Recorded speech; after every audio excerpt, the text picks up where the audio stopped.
Hello there, welcome to this peaceful journey through time to an era when the grand halls of Beijing's Imperial Palace complex stood at the center of Chinese civilization before they became known as the Forbidden City. I'm so glad you could join me for this quiet exploration of one of history's most magnificent architectural achievements. If you find these gentle historical whispers soothing, I'd be grateful if you'd take a moment to like this video and perhaps subscribe for more historical journeys designed to help you drift peacefully to sleep. I'd also love to know where in the world you're listening from right now, and what time it is for you, whether you're seeking rest at midnight, or perhaps finding a quiet afternoon moment of tranquility. As you prepare to relax, have you ever wondered what it might have felt like to walk through those massive vermilion gates centuries ago, when the morning mist still clung to the golden rooftops, and the soft footsteps of court officials echoed across stone courtyards? The story of the Forbidden City begins in the early 15th century, during the Ming Dynasty, when the third Ming Emperor, Yongle, decided to move the capital from Nanjing to Beijing. This monumental decision would lead to one of the most ambitious building projects in human history, a palace complex that would encompass 178 acres and eventually contain 9,999 rooms. The number itself carries profound meaning, as the ancient Chinese believed that the heavenly palace of the Jade Emperor contained 10,000 rooms. By constructing 9,999 rooms, the earthly emperor demonstrated his immense power while still showing proper deference to heaven, acknowledging that he was still one room short of divine perfection. This subtle numerical symbolism is just one of countless hidden meanings woven into the very fabric of the imperial residence. Construction began in 1406 and would require 14 years of intensive labor before the complex was ready to house the imperial court. Imagine the sounds that would have filled the air during those years.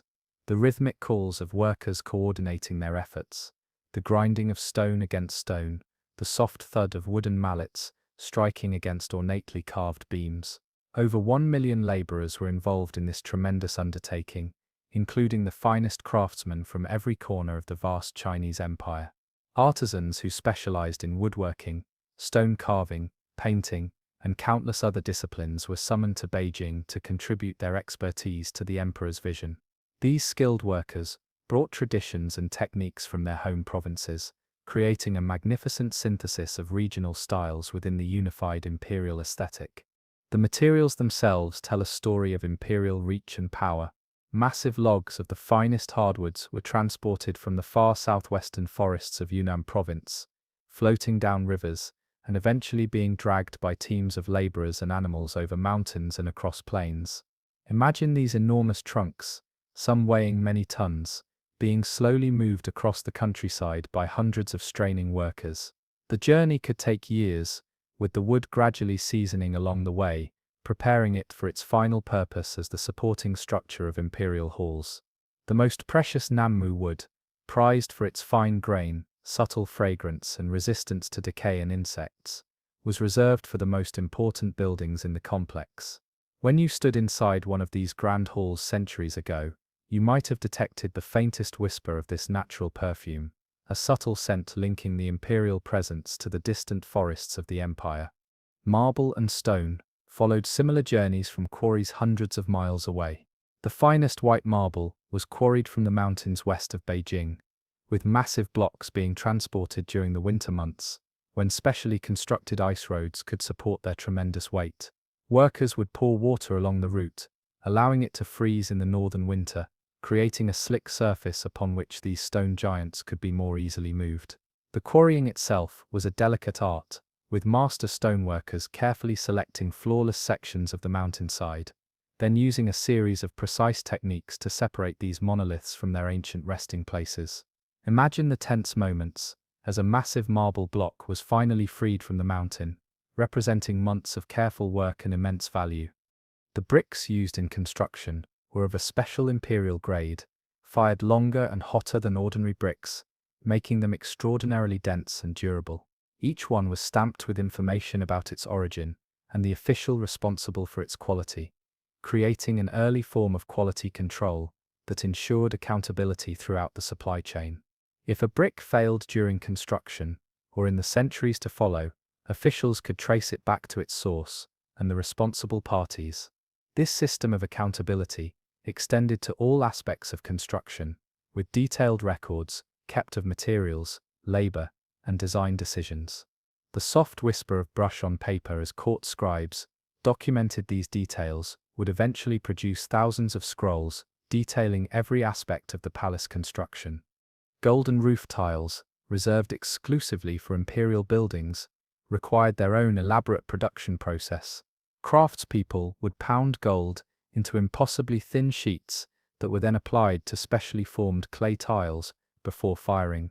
When the morning sun struck these roofs, they would seem to glow with an inner fire, announcing the emperor's presence to the city below. On cloudy days, they retained a soft, burnished glow that distinguished them from the green glazed tiles of lesser buildings within the complex. The gentle patter of rain on these golden roofs would create a soothing melody during summer downpours, a sound experienced only by those privileged few permitted to dwell within the imperial precincts. The architectural planning itself revealed profound cultural and cosmological concepts. The entire complex was laid out on a north-south axis, aligning with ancient Chinese beliefs about the proper orientation of important buildings. This alignment with the celestial pole star, around which all other stars appeared to rotate, symbolized the emperor's central role in the earthly realm. Just as the heavens revolved around the pole star, the empire revolved around the person of the emperor. The southern orientation of the major halls allowed the emperor to face south when seated on his throne, a position associated with brightness, warmth, and authority in Chinese cosmology. When the emperor sat in state, receiving officials or foreign dignitaries, the very direction he faced reinforced his connection to these positive qualities. The spatial arrangement of buildings within the complex followed strict hierarchical principles. The most important structures, those associated with state functions and imperial authority, occupied the central axis and the front portion of the complex. As one moved northward through the compound, spaces became increasingly private, eventually reaching the imperial living quarters and gardens. This progression from public to private, from state to personal, was not merely practical, but symbolized the emperor's dual nature as both the embodiment of imperial authority and a human being with personal needs and desires. The stone pathway that ran along this central axis was reserved exclusively for the emperor, with a carved central section where only he could walk, his feet treading where countless imperial predecessors had walked before. Water features were integrated throughout the design, with a system of streams and pools that served both practical and symbolic purposes. These waterways provided fire protection in a complex constructed largely of wood, while also representing the rivers that flowed through the empire. Small bridges arched gracefully over these waterways, their reflections creating perfect circles when viewed from certain angles, symbols of wholeness, perfection, and the unending cycle of imperial rule. During winter months, these waters would freeze into glittering pathways of ice, reflecting the cold light of the northern sun in countless crystalline facets. The construction process itself was guided by traditional feng shui principles, with expert practitioners of this ancient art of geomancy consulted on every significant decision. These specialists evaluated the flow of qi, the vital energy believed to animate the world, ensuring that it would flow harmoniously through the imperial residence, bringing good fortune and celestial favor. Mountains to the north of the city were seen as protective barriers against harsh winter winds and potential invaders, while the artificial hill constructed within the complex, Coal Hill now Jingshan Park, was both a scenic feature and a feng shui element, protecting the northern approach to the palace. This earthen hill was created from the soil excavated to form the moat and lakes surrounding the complex, demonstrating the practical ingenuity often hidden behind seemingly purely symbolic elements. As construction neared completion, specialists in ritual and ceremony began preparing for the complex's consecration and the elaborate process of moving the imperial court from Nanjing to Beijing. Every item in the imperial household, from massive throne platforms to the smallest personal effects of the emperor and his family, needed to be transported with appropriate ceremony and care. Elaborate processions would carry these objects, with specific rituals performed at key points along the journey to ensure favorable spiritual conditions. The logistics of this move were staggering, involving thousands of court officials, servants, military guards and bearers, all moving in carefully orchestrated sequence across hundreds of miles of imperial roadways. Dawn in the Forbidden City began earlier, for most residents, than it did for the emperor himself. As the first pale light crept across the golden rooftops, servants were already quietly moving through the outer courtyards, preparing for the day ahead. The soft sounds of brooms sweeping stone pathways mingled with the distant calls of birds in the imperial gardens. Court officials would rise early, carefully dressing in the robes appropriate to their rank and position, preparing documents and recommendations that might be presented during morning audiences. For these men, and the vast majority were indeed men, their proximity to the emperor's presence was the measure of their success, and they prepared for these brief encounters with meticulous attention to detail. The emperor's day typically began with attendants entering his sleeping chambers well before sunrise. These trusted servants would gently announce the approach of dawn, helping the Son of Heaven rise and prepare for the day ahead. The imperial morning ablutions were an elaborate ritual in themselves, with specially prepared water brought in covered vessels, warmed to precisely the right temperature. Different bowls, cloths, and implements were used for washing different parts of the body, each handled by servants specially trained for these tasks. Imagine the hushed atmosphere of these early morning moments, as the most powerful man in the empire was attended to by servants who moved like shadows, their eyes carefully averted, their hands performing tasks they had rehearsed thousands of times. The imperial breakfast would then be served, though perhaps not in the way we might imagine today. Rather than sitting down to a single meal, the emperor would be presented with numerous small dishes throughout the morning hours. Each of these offerings would have been prepared under the watchful eyes of food tasters and imperial physicians, who ensured both the safety and the health benefits of everything consumed by the emperor. Traditional Chinese medicine principles guided these selections, with different foods recommended based on the season, the emperor's constitution, and any specific health concerns. In winter, warming foods like ginger porridge might be offered, while cooling cucumber and melon preparations would appear in summer. The soft clink of porcelain and the gentle murmur of attendants were the soundtrack to these morning meals. As the morning progressed, the emperor would attend to state business, often beginning with what was known as the morning court. Officials would gather in one of the great audience halls, arranged in precise order according to their rank. They would wait in silent anticipation, some having arrived hours before dawn to secure their positions.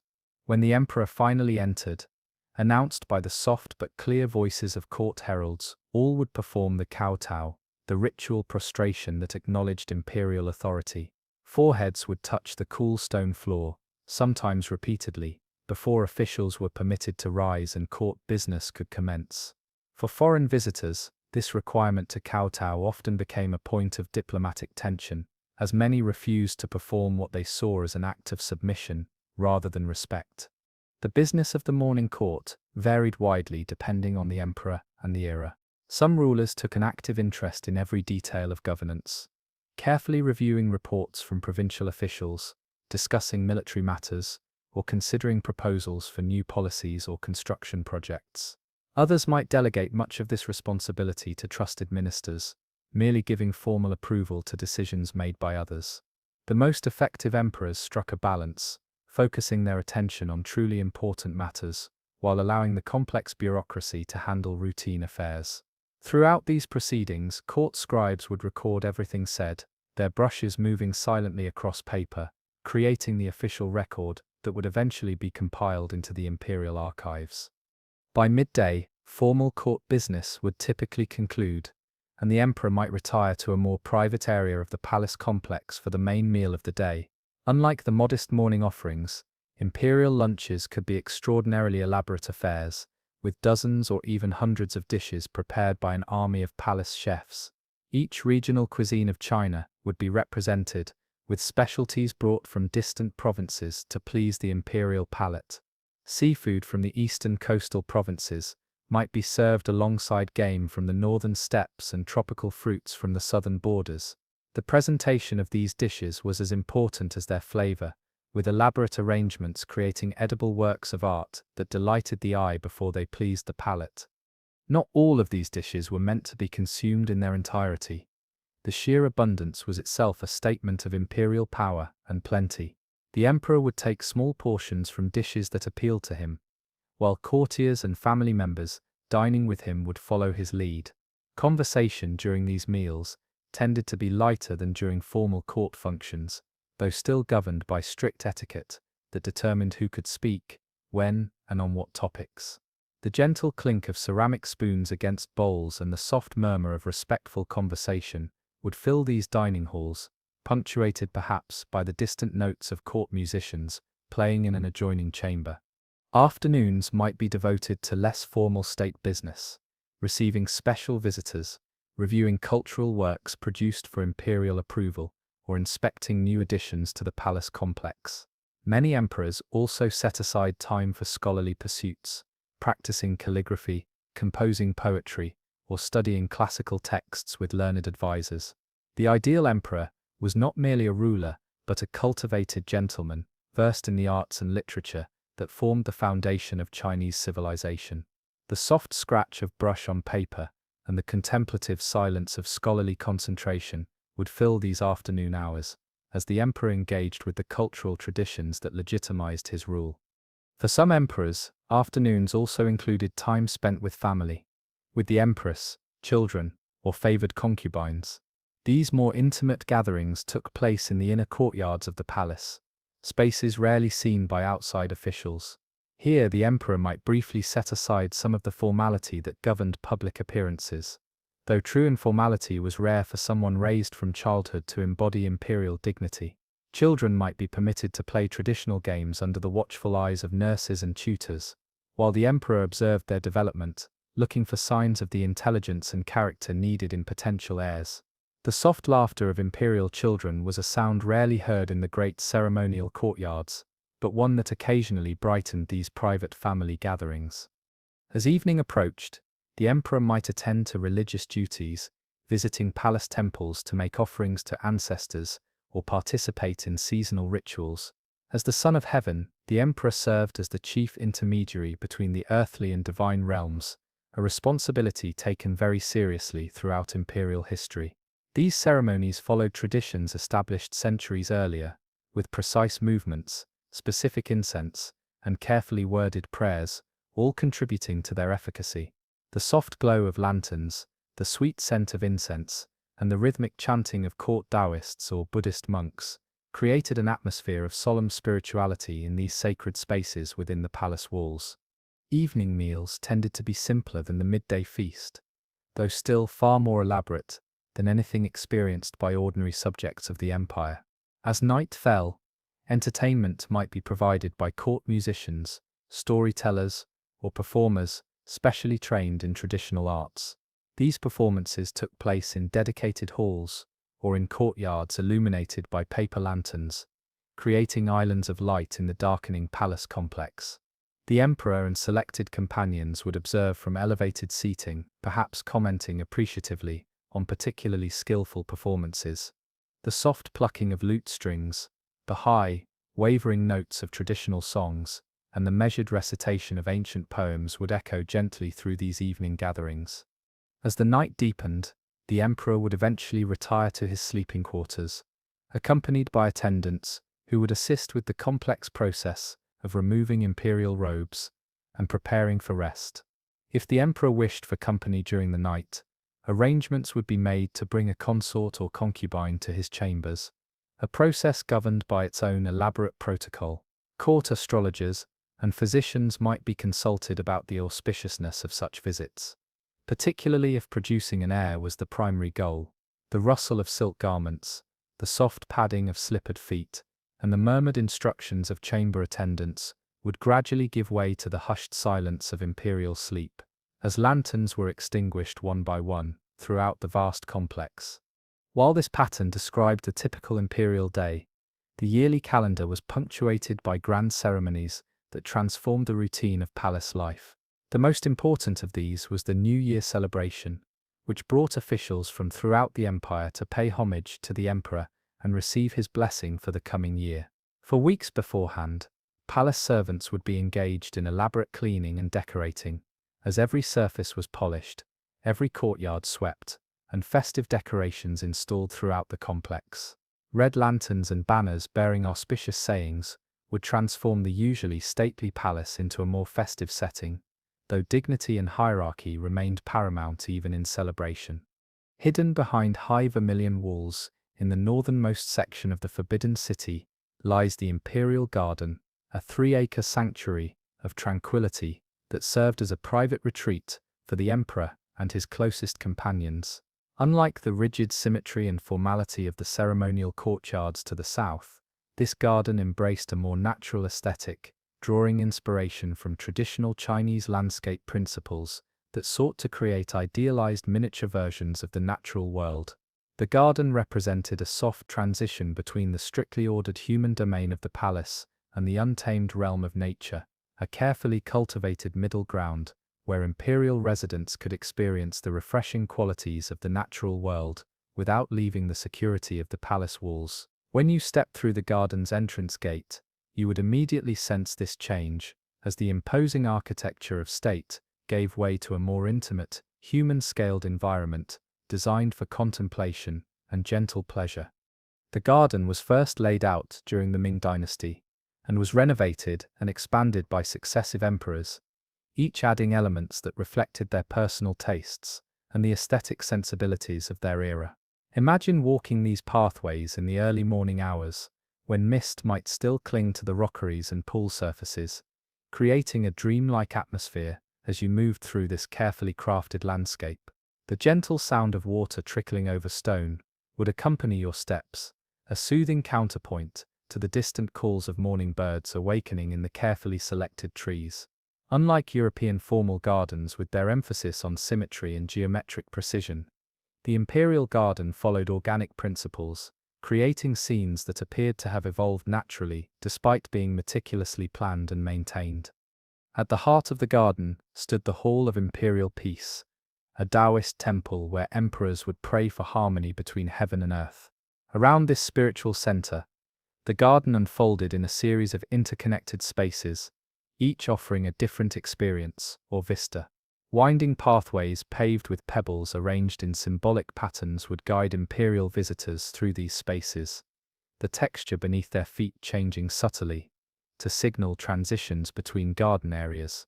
These paths were designed to reveal and conceal views as you moved along them, creating a progression of scenes that unfolded like a living scroll painting. The soft crunch of these pathways underfoot provided a gentle percussion accompanying the visual experience of the garden.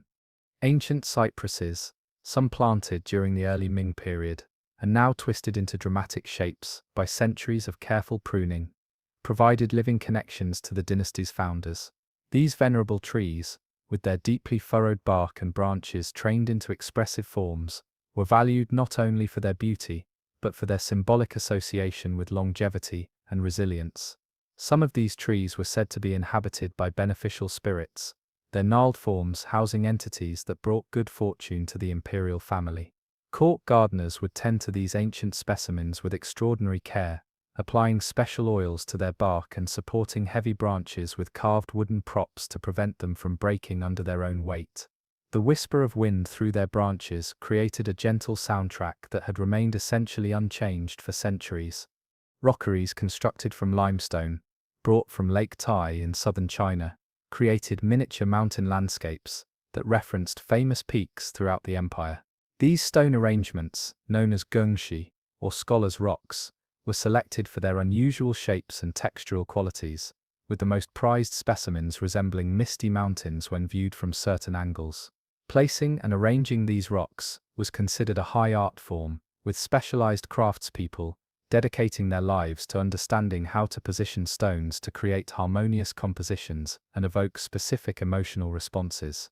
The interplay of light and shadow across these textured surfaces changed throughout the day, creating an ever-shifting visual experience, even within this seemingly static element of the garden. Carefully positioned pavilions offered sheltered spots for the emperor to rest, appreciate particular views, or entertain selected companions in greater privacy than the formal halls allowed. These structures often featured poetry inscribed on their columns or hanging scrolls that complemented the surrounding landscape, creating a dialogue between literary and natural beauty. Some pavilions were positioned to capture seasonal phenomena. One might frame the first plum blossoms of early spring, while another was perfectly situated to view autumn maple leaves reflected in a still pond. The gentle sound of rain on the tile roofs of these pavilions created a particularly cherished experience, as the emperor could sit in sheltered comfort while appreciating the transformed garden landscape veiled by falling water. Water features were essential elements in the imperial garden, with ponds and streams carefully designed to reflect the sky and surrounding structures. These water elements served practical purposes as well, helping to cool the garden during Beijing's hot summers, and providing habitats for ornamental fish and aquatic plants. The largest pond contained a small island accessible only by a gracefully arched bridge, creating a space of exceptional seclusion even within the already private garden. The soft lapping of water against stone edges and the occasional splash of fish breaking the surface added another layer to the garden's gentle soundscape, a natural counterpoint to the more formal music that might accompany imperial visits. What truly set the imperial garden apart from even the finest gardens of wealthy officials or merchants was its extraordinary botanical collection. The vast reach of the Chinese Empire allowed imperial gardeners to assemble plants from wildly different climate zones, creating a living encyclopedia of the nation's flora. Rare specimens from distant provinces were transported to Beijing with tremendous care, often taking months to arrive at the capital. Special heated structures protected tender southern plants during Beijing's harsh winters, while carefully designed microclimates within the garden provided suitable conditions for specimens with specific requirements. The subtle fragrances of these diverse plantings would blend into a complex aromatic tapestry that changed with the seasons, an olfactory experience available nowhere else in the empire. Particular attention was paid to plants with symbolic significance in Chinese culture. Bamboo, representing resilience and integrity, because it bends without breaking, was cultivated in carefully arranged groves that whispered softly in the slightest breeze. Plum trees, admired for flowering while snow still covered the ground, symbolized perseverance and the promise of renewal. Peonies, known as the king of flowers, represented wealth and honor, their lush blooms carefully tended to reach spectacular size and color. Chrysanthemums, which bloom in autumn when other flowers have faded, symbolized resilience in adversity and were particularly associated with scholarly virtues. Each of these plants was tended by specialists who understood not only their physical requirements, but also the cultural meanings they conveyed through their placement and presentation. Some of the garden's most treasured botanical specimens were cultivated more for their scent than their appearance. Osmanthus trees, with their tiny but intensely fragrant flowers, were positioned near pavilions where their sweet perfume could be appreciated during autumn evenings. Winter sweet Chimonanthus praecox, bearing waxy yellow blossoms on bare branches during the coldest months, provided unexpected olfactory delight during the garden's most visually austere season. The strategic placement of these fragrant plants created an invisible dimension to the garden experience, one that changed with the time of day and season, guiding the visitor's emotional response even when they weren't consciously aware of these subtle influences. The garden also contained medicinal plants, used in preparing remedies for the imperial family. These were not merely decorative, but served practical purposes in the traditional Chinese pharmacopoeia. Ginseng, prized for its reputed ability to strengthen vital energy, was cultivated in carefully shaded beds that mimicked its native forest floor habitat. Various species of Artemisia provided materials for moxa treatments, while specialized fungi were cultivated on selected logs, tucked discreetly into shadowed corners. Court physicians would personally supervise the harvesting of these medicinal plants, choosing auspicious days and times, according to traditional almanacs, to maximize their efficacy. The gentle rustle of leaves being carefully gathered by white-gloved hands was a sound that connected imperial health practices to the garden's natural bounty. Perhaps most remarkable were the fruits cultivated exclusively for imperial consumption. Specially developed varieties of peaches, pears, and apricots were grown using techniques refined over centuries, producing fruits of exceptional flavor and appearance. Some of these imperial varieties have been lost to time, their unique characteristics known to us now only through poetic descriptions in court records. Others survive, preserved through generations of careful grafting and cultivation.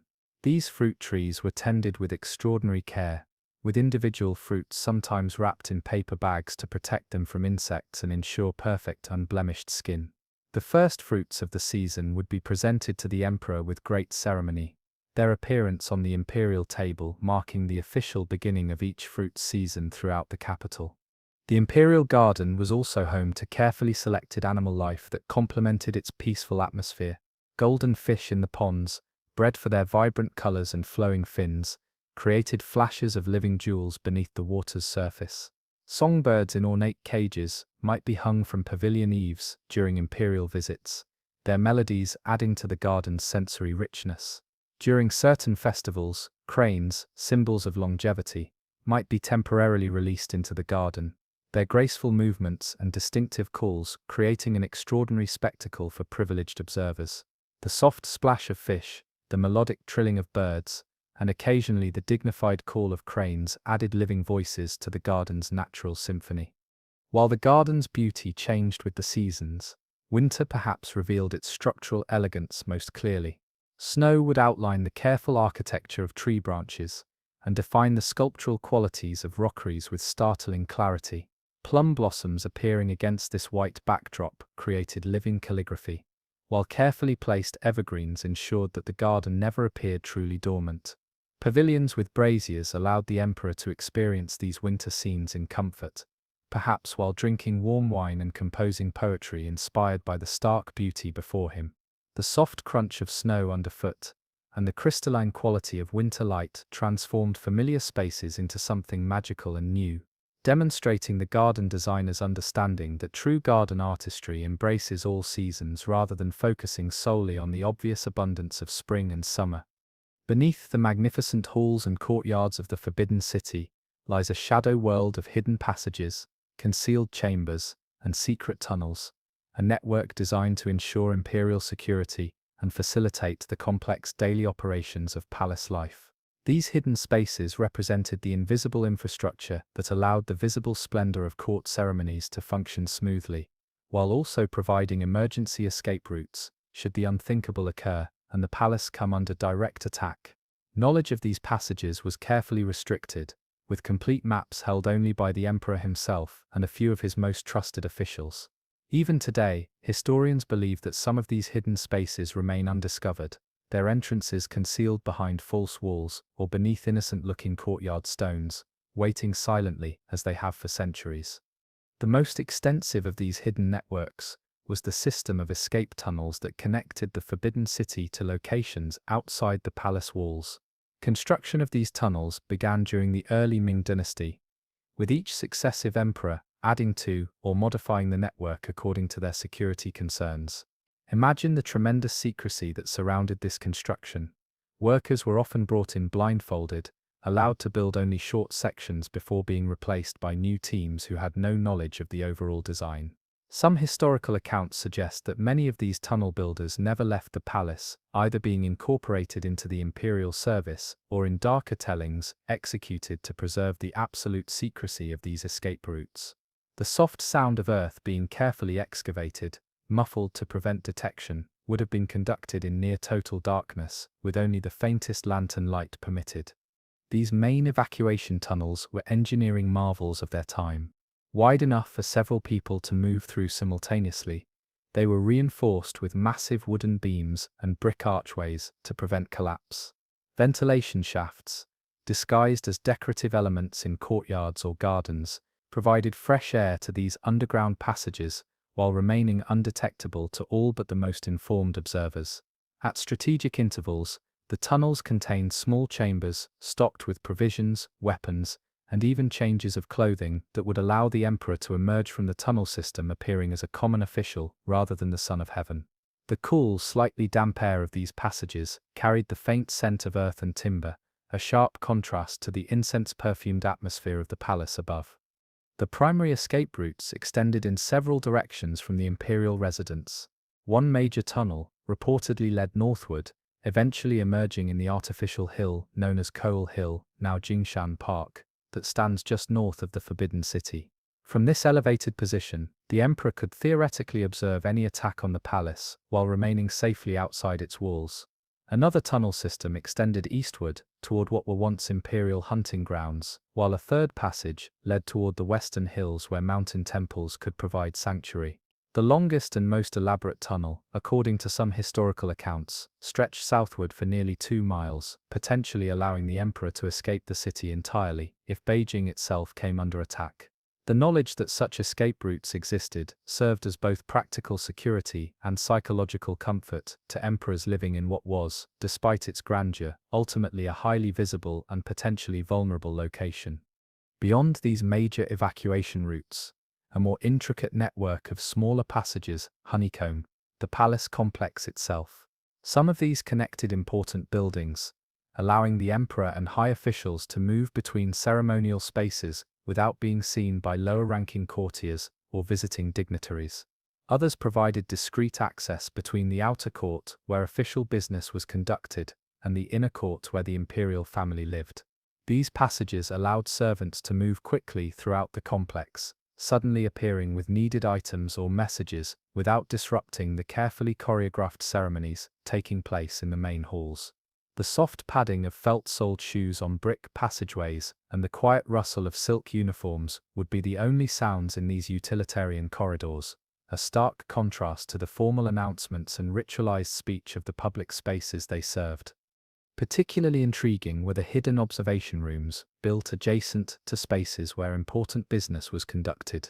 These small chambers, concealed behind screens or false walls, allowed the emperor to monitor meetings without being seen, gaining valuable insights into how his officials behaved when they believed themselves beyond imperial scrutiny. Some of these observation posts featured specially designed acoustical properties, with curved walls that gathered and amplified sound, allowing even whispered conversations to be clearly heard by the listening emperor. The knowledge that the Son of Heaven might be secretly observing encouraged circumspection and honesty among officials who could never be entirely certain when they were truly alone. The silent presence of an imperial observer, breathing softly behind an apparently solid wall, added an invisible dimension of surveillance to palace life. The palace complex also contained numerous secret storage chambers, where particularly valuable or sensitive items could be secured. Imperial treasures too precious for display, sensitive diplomatic correspondence, and personal imperial possessions were housed in rooms whose very existence was known only to a select few. Some of these chambers were reportedly hidden beneath ordinary-looking buildings, accessible only through concealed trapdoors or moving wall sections, operated by ingenious mechanical systems. Others were tucked into the spaces between official halls, existing in the architectural interstices of the palace complex, where casual visitors, and even many residents, would never think to look. The soft click of hidden locking mechanisms and the subtle movement of seemingly solid panels were sounds experienced by very few ears throughout the palace's long history. Perhaps the most fascinating hidden spaces were the secret meeting rooms where emperors could conduct sensitive business away from the elaborate court protocols and watchful eyes of the official audience halls. These chambers, often quite modest compared to the ornate public spaces of the palace, provided settings where the emperor could speak more freely with trusted advisors or receive individuals whose presence at court might raise unwanted questions. Foreign envoys conducting delicate negotiations, spiritual advisors whose influence might concern traditional Confucian officials, or informants providing sensitive intelligence about potential threats, could all be received in these unmarked rooms, their visits unrecorded in the official court chronicles.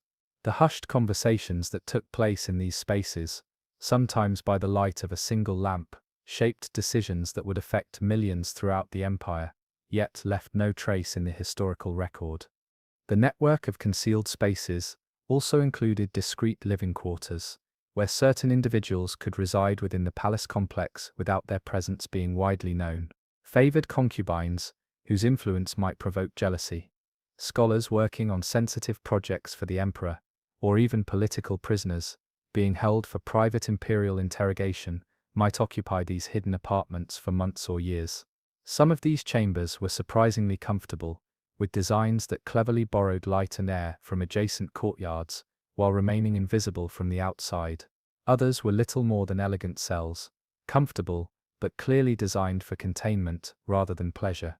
The quiet rustle of a silk sleeve against a papered wall, or the soft clink of a teacup being set down, might be the only sounds betraying human habitation in these secret spaces. Closely related to the physical network of hidden passages was the invisible infrastructure of secret communications that operated within the palace walls. Special coded messages, sometimes written with invisible inks or concealed within seemingly innocent objects, allowed for the transmission of sensitive information without risk of interception. Trusted eunuchs often served as the conduits for these communications, their constant movement throughout the palace raising no suspicion as they delivered concealed messages along with their normal duties. Some particularly sensitive communications were never written down at all, but committed to memory and delivered verbally, leaving no physical evidence that a message had ever been transmitted. The soft whisper of vital information passed between trusted agents, sometimes appearing to observers as nothing more than a casual greeting, formed an essential counterpart to the physical network of hidden spaces. The security of these secret networks was maintained through an elaborate system of access control. Certain passages could be opened only with specific keys held by the highest officials, while others featured multiple security barriers, requiring different authorization at each stage. Some entrances were secured through ingenious puzzle mechanisms that required specific knowledge to operate, pressing decorated panels in a particular sequence, rotating seemingly ornamental elements to precise positions, or removing what appeared to be structural components to reveal concealed locking mechanisms.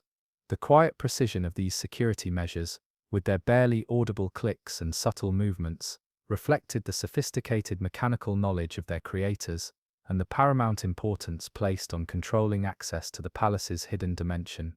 Maintaining this shadow infrastructure required specialized knowledge passed down through generations of palace servants. Selected individuals from the imperial household staff were entrusted with information about different portions of the hidden network, with no single person aside from the emperor himself possessing complete knowledge of all secret spaces.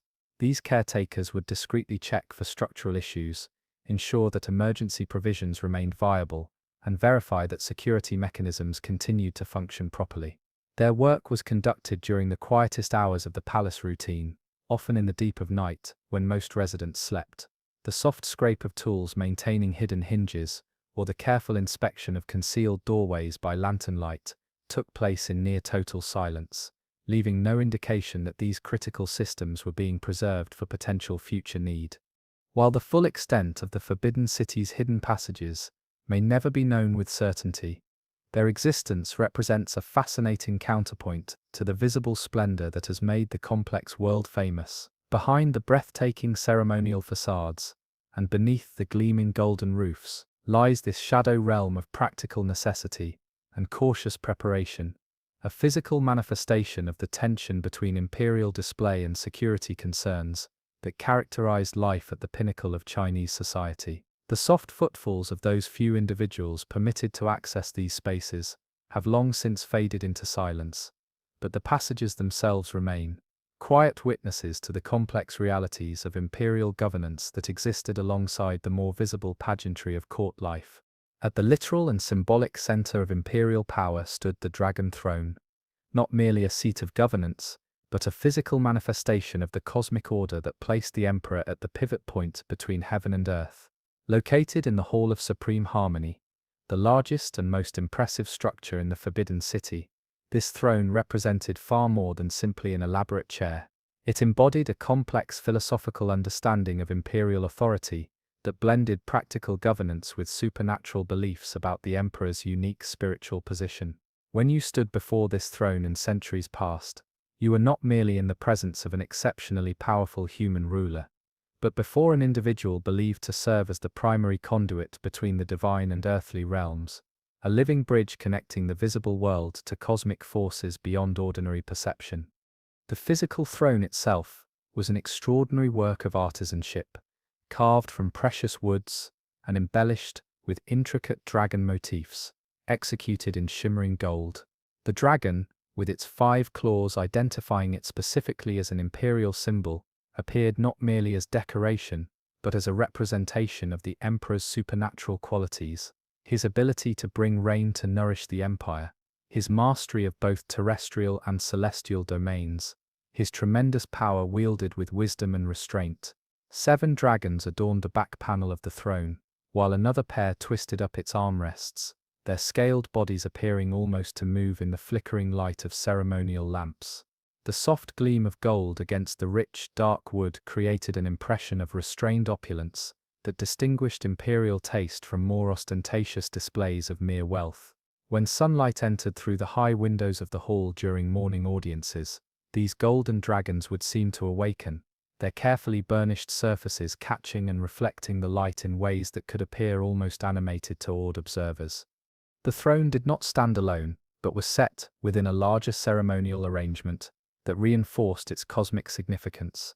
It was elevated on a raised platform, accessible by stairs, physically positioning the emperor above all others in the hall, a spatial representation of hierarchical relationships that was immediately understood by all present. Behind the throne stood an elaborate screen decorated with symbolic imagery connecting the imperial presence to both natural phenomena and abstract philosophical concepts. Incense burners placed at strategic intervals released thin columns of fragrant smoke that would rise and dissipate in the hall's vast interior space, creating visual reminders of the connection between earth and heaven that the emperor himself embodied. The subtle scent of this incense, sandalwood, agarwood, and other precious aromatics, created an olfactory dimension to the throne's presence, distinguishing the air around this sacred space from the ordinary atmosphere breathed by common subjects. Approaching the dragon throne required navigating a series of increasingly restricted spaces, each transition marked by physical thresholds and ritual requirements. The massive doors to the Hall of Supreme Harmony opened only for the most significant state occasions, their movement requiring the coordinated effort of multiple attendants. Once inside, supplicants would proceed along the central axis of the hall, walking between rows of columns that seemed to recede into infinity in the hall's dim interior.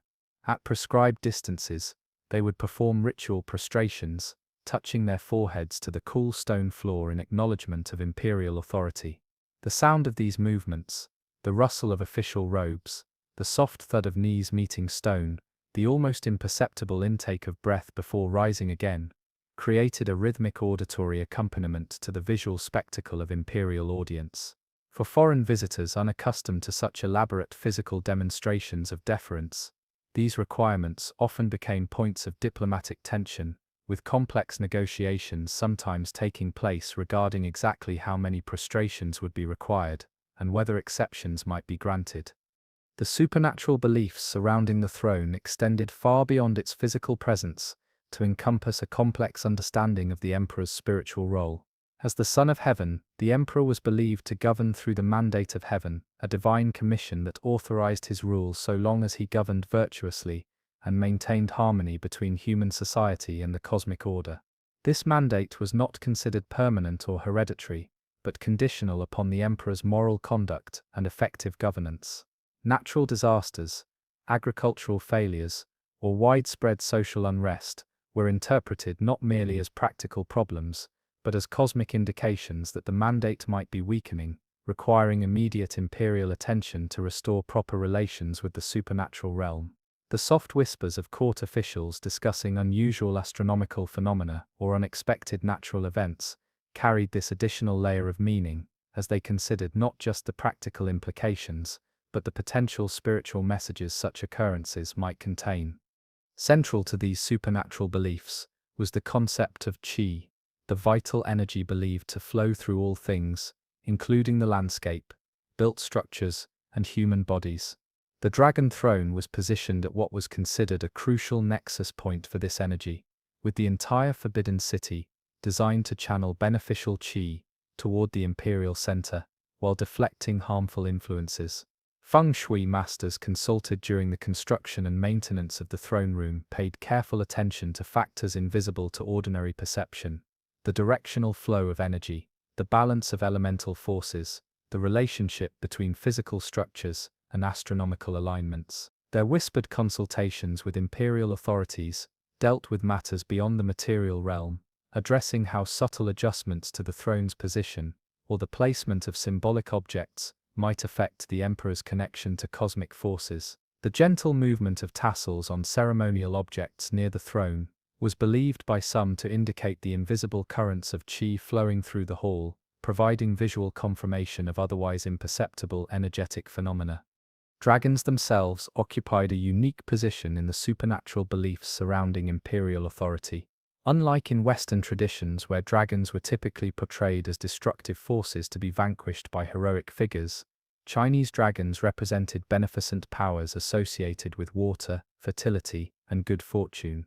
The emperor's identification with the dragon was not a claim to terrifying destructive power, but rather an assertion of his role in ensuring the prosperity of his subjects through harmonious relationship with natural forces. Imperial dragon imagery specifically featured 5-clawed dragons, a form reserved exclusively for the emperor's use, with strict punishments prescribed for unauthorized displays of this potent symbol. The carefully articulated claws on the dragons adorning the throne served not merely as decorative details, but as visual declarations of authentic imperial authority, distinguishing the true dragon throne from any unauthorized imitations. Surrounding the physical throne was an invisible protective sphere created through various spiritual practices. Specially commissioned talismans, created by religious specialists using precise calligraphic techniques, would be discreetly placed in concealed locations near the throne to ward off malevolent influences. Certain minerals believed to possess protective qualities might be incorporated into the throne's structure, or placed nearby in decorative objects, whose true purpose remained known only to a select few. Court Taoists would perform purification rituals at astrologically significant times, their soft chanting and careful movements cleansing the throne's spiritual environment, while most palace residents slept. The gentle waft of specially formulated incense, different from that used during public ceremonies, would sometimes be the only sensory indication that these protective rituals had taken place, leaving the throne spiritually fortified against unseen dangers. The supernatural dimension of imperial authority extended to the emperor's physical person as well as the throne he occupied. His body was considered sacred, with strict protocols governing who could touch him and under what circumstances. The emperor's fingernail clippings, hair trimmings, and even bathwater were carefully collected and disposed of through specific rituals rather than being treated as ordinary waste, lest they fall into the hands of those who might use these physical remnants for harmful magical practices. The imperial yellow robes worn during throne ceremonies were themselves imbued with protective symbols, often woven into the fabric in patterns visible only upon close inspection. The soft whisper of these garments, as the emperor moved upon the throne, carried for attentive listeners an additional layer of spiritual significance, the sound of divinely sanctioned authority in physical motion. Dreams experienced by the emperor while sleeping near the throne were accorded special significance, believed to potentially contain messages from ancestral spirits or divine entities. Court diviners might be summoned to interpret particularly vivid imperial dreams, their whispered analyses suggesting how these nighttime visions might relate to matters of state policy or personal conduct. On certain occasions, the emperor might sleep in chambers adjacent to the throne room specifically to invite such communications, with special incense burned to encourage prophetic dreaming. The quiet preparation of these sleeping arrangements by trusted servants who understood their purpose created a bridge between ordinary palace routines and the supernatural dimensions of imperial experience, a physical enactment of the belief that even the emperor's unconscious mind served as a channel for cosmic influences. The relationship between the dragon throne and imperial ancestors represented another crucial supernatural dimension of imperial authority. The spirits of deceased emperors were believed to maintain an interest in court affairs and to potentially influence current events from beyond the visible world.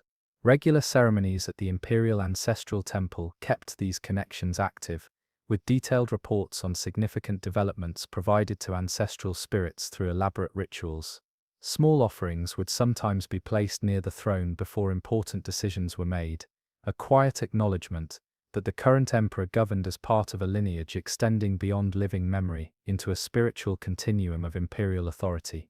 The soft rustle of paper as court historians recorded imperial edicts issued from the throne carried this additional resonance, each proclamation not merely a practical administrative action, but another link in a chain connecting present governance to both past precedent and supernatural sanction. Beyond the throne room itself, the emperor's supernatural role extended to various specialized ritual spaces throughout the Forbidden City and beyond.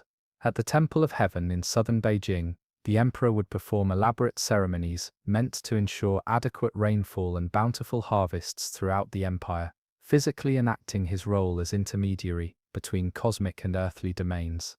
Within the palace complex, more intimate ritual spaces allowed for regular spiritual practices that maintained the emperor's connection to supernatural forces.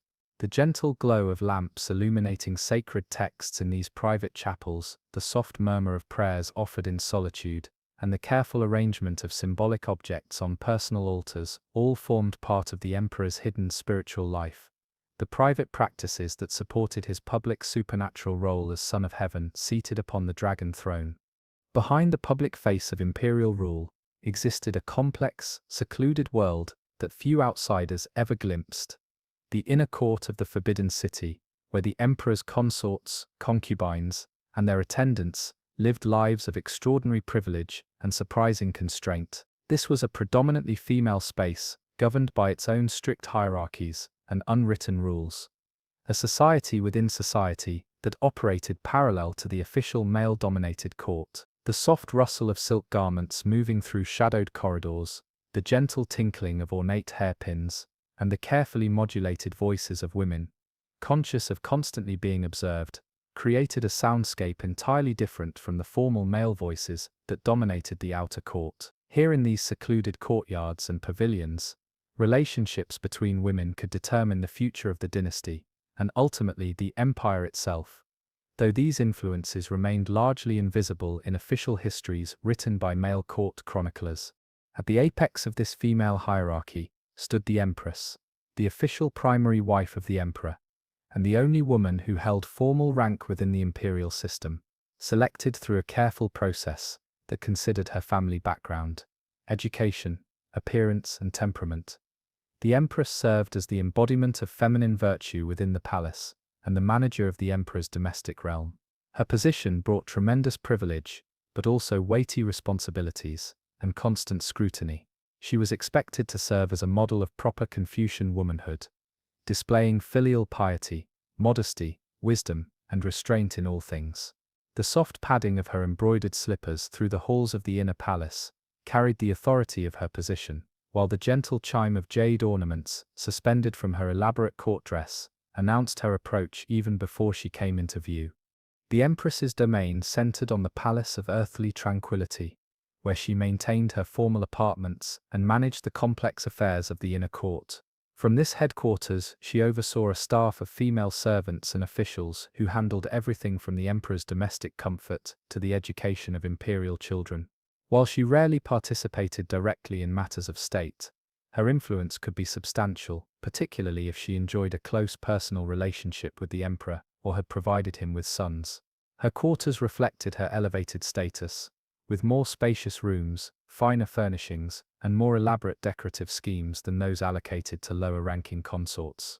The soft glow of lanterns illuminating carefully selected artwork, the subtle fragrance of premium incense, and the whisper of seasonal flowers arranged in precious vases, all created an atmosphere that reflected her position as the emperor's principal spouse. Below the empress in the inner court hierarchy came the imperial consorts, women who had been formally recognized with titles, but who ranked below the official empress. These titles followed a rigid system, with designations such as noble consorts, pure consorts, and virtuous consorts, indicating precise positions within the hierarchy. Each title brought with it specific privileges, from the size and location of living quarters to the number of serving women allocated to each consort. The system created a highly competitive environment, where advancement up the ranks became the primary goal for many of these women, with such promotions typically dependent on securing the emperor's favor or, most significantly, bearing imperial sons. The quiet conversations between consorts, meeting in garden pavilions or palace corridors, might appear cordial to casual observers, but often concealed complex calculations of advantage and alliance beneath graceful social formalities. Lower in the hierarchy were the imperial concubines, women who had been selected for the imperial household, but had not yet received formal titles. These women might never advance beyond this basic position, particularly if they failed to attract the emperor's attention or proved unable to bear children. Some spent decades in the palace, living lives of comfortable obscurity in the shadow of more favored women. Their quarters were more modest than those of titled consorts, though still far more luxurious than anything available to ordinary subjects of the empire.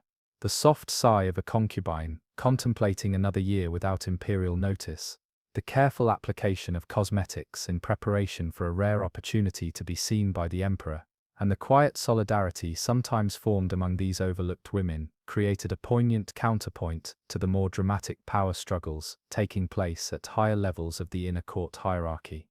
At the very foundation of this female society were the palace maids, young women from respectable families, who served as attendants to the empress, consorts, and concubines. These maids performed essential tasks from dressing their mistresses to delivering messages throughout the inner court, forming the infrastructure that allowed this secluded world to function. While technically servants, they occupied ambiguous positions with the potential for advancement. Particularly attractive or talented maids might catch the emperor's eye during his visits to the inner court and be elevated to concubine status themselves. The soft padding of their feet as they hurried along, covered walkways connecting different sections of the inner palace, the quiet efficiency of their service during elaborate toilette rituals, and their careful attention to the shifting alliances among their superiors, made these young women both essential workers and potential players in the complex dynamics of the inner court. Entry into this hierarchical system typically began with the imperial selection process, a tradition that evolved over different dynasties, but maintained certain consistent elements. Young women from throughout the empire, usually daughters of officials or other elite families, would be nominated as potential additions to the imperial household. Those who passed initial screenings would undergo increasingly rigorous evaluations of their appearance, health, education, and character.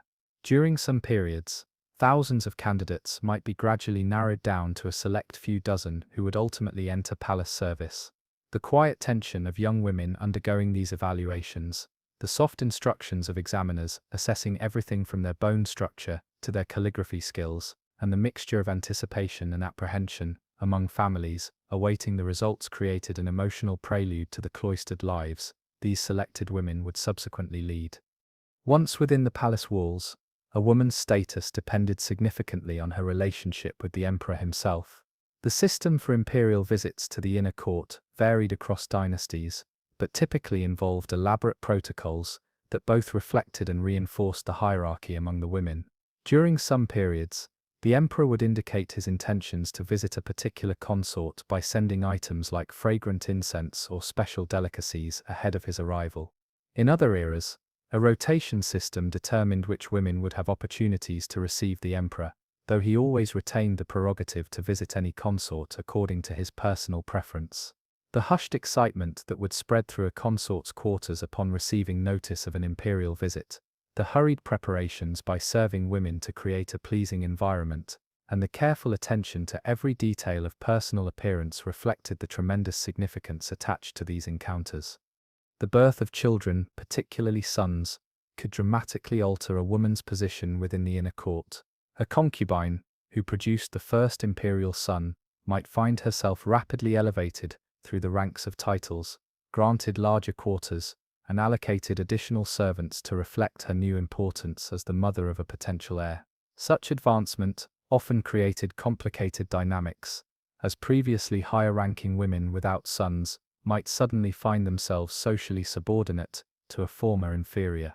The soft cries of newborn imperial children echoing through courtyard spaces, the cautious congratulations offered by potential rivals to new mothers, and the subtle realignments of alliances following these births represented crucial moments in the ongoing evolution of inner court power structures.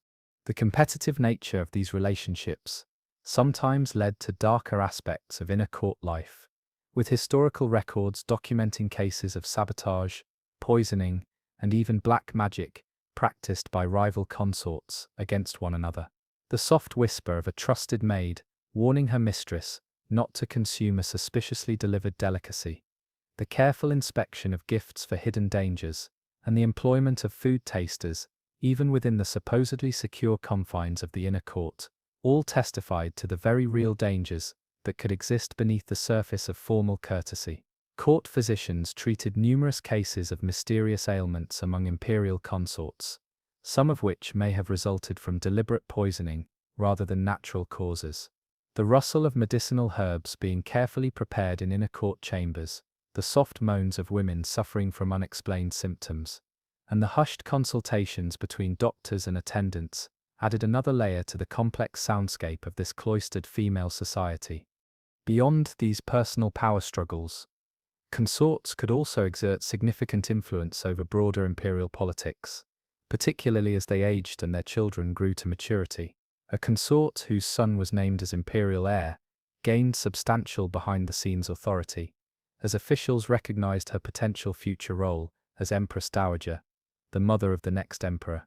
Even consorts without sons could sometimes build power through relationships with key court officials, accumulating influence networks that operated discreetly behind the formal male-dominated governance structures. The soft conversation between a senior consort and her grown son about affairs of state, conducted during what appeared to be a merely filial visit, or the carefully coded message passed from an influential consort to an allied official through trusted intermediaries, represented the hidden channels through which women could shape decisions that affected the entire empire. This female realm maintained its own cultural life, separate from the male-dominated official court. Talented consorts might become accomplished in traditional arts such as painting, poetry, music, or calligraphy, creating works that circulated within the inner court and sometimes beyond its walls. Literary gatherings, where women shared their creative efforts, musical performances featuring ensembles of skilled consorts, and artistic competitions, judged by the empress, created intellectual and creative communities within the secluded palace environment.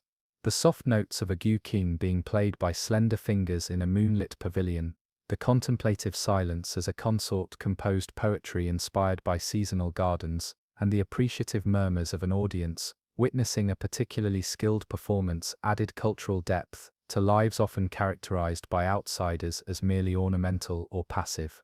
Perhaps the most poignant aspect of life within the inner court was its fundamental impermanence for most of its inhabitants. While the emperor ruled for life and officials might serve for decades, a consort's position remained perpetually vulnerable to shifting imperial favor, palace intrigues, or simply the aging process that might diminish her appeal. Young women who entered the palace in their prime might spend their final years in increasing obscurity as newer, younger consorts captured imperial attention. Some adapted to these inevitable transitions by focusing on their children's advancement or cultivating spiritual practices that provided meaning beyond their relationships with the emperor. The soft prayers of aging consorts in private palace shrines, the careful preservation of mementos from periods of former glory, and the quiet dignity maintained by women who had once enjoyed the height of imperial favor but now lived in the shadows of the inner court, revealed the emotional resilience required to navigate this brilliant but precarious world. In the shadowed corridors, connecting the outer and inner courts of the Forbidden City, moved figures who occupied a unique position in imperial society. The palace eunuchs, men who had undergone castration to serve within the most intimate spaces of imperial power. These individuals, neither fully male in the traditional sense, nor accepted as female, created a third category in the otherwise strictly gender-segregated court. They alone could move freely between the masculine world of official governance and the feminine realm of the inner palace, serving as essential conduits of information, influence, and intrigue. The soft footfalls of eunuchs moving through palace passageways at all hours, carrying messages, implementing instructions, or simply observing court dynamics represented one of the most distinctive sounds of palace life. The audible manifestation of this intermediate force, operating between the visible structures of power and its hidden dimensions. The eunuch system had ancient origins in China, dating back over 2,000 years to the Han Dynasty. but it reached its most elaborate development during the Ming and Qing periods, when the Forbidden City housed thousands of these specialized servants. Boys typically entered this system between the ages of 8 and 12, with the irreversible surgery that would define their lives often performed by specialized operators in private clinics outside the palace. Some families voluntarily sent sons into this service, viewing it as a path to potential influence and wealth, despite its tremendous personal cost. Others sold children to eunuch recruiters during times of economic hardship, seeing the palace service as preferable to starvation. The quiet sobs of young boys recovering from this traumatic procedure in darkened rooms, the gentle encouragement of older eunuchs who had survived the same experience, and the gradual adjustment to their new physical and social reality formed the painful prelude to their palace careers. Once accepted into palace service, young eunuchs would begin at the lowest levels of a complex internal hierarchy. Novices might spend years performing the most basic cleaning duties, emptying chamber pots, sweeping courtyards, or carrying water before being assigned more specialized roles. This period served as both practical training and socialization into the unique culture of the eunuch community, with its own customs, language, and unwritten codes of conduct. The soft instructions of senior eunuchs guiding their juniors through palace protocols, the careful observation of successful eunuch behaviors by newcomers, and the gradual accumulation of inside knowledge about palace dynamics represented a crucial apprenticeship period that would shape their future prospects within the system. As they gained experience, eunuchs might specialize in particular aspects of palace service. Some became experts in ritual matters, ensuring that the countless ceremonies of court life were performed with precise adherence to traditional forms. Others developed skills in areas like theatre management, overseeing the palace opera troupe that performed for imperial entertainment.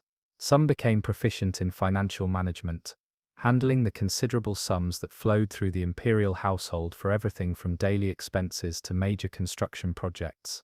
The whispered consultations between specialist eunuchs as they addressed complex logistical challenges, the soft rustle of account books being meticulously updated by lamplight, and the careful coordination of elaborate ceremonial preparations, all testified to the sophisticated administrative infrastructure maintained by this specialized workforce. The most significant eunuch positions were those that brought regular, direct contact with the emperor himself.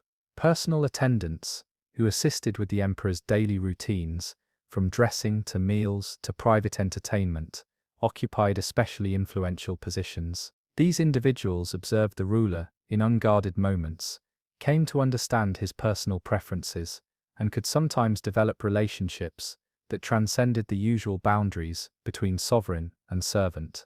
The quiet confidence of a senior eunuch who had served an emperor for decades, the barely perceptible nod of understanding exchanged between ruler and trusted attendant, and the discreet adjustments made to accommodate the emperor's unspoken wishes, demonstrated the unique intimacy that could develop within these professional relationships.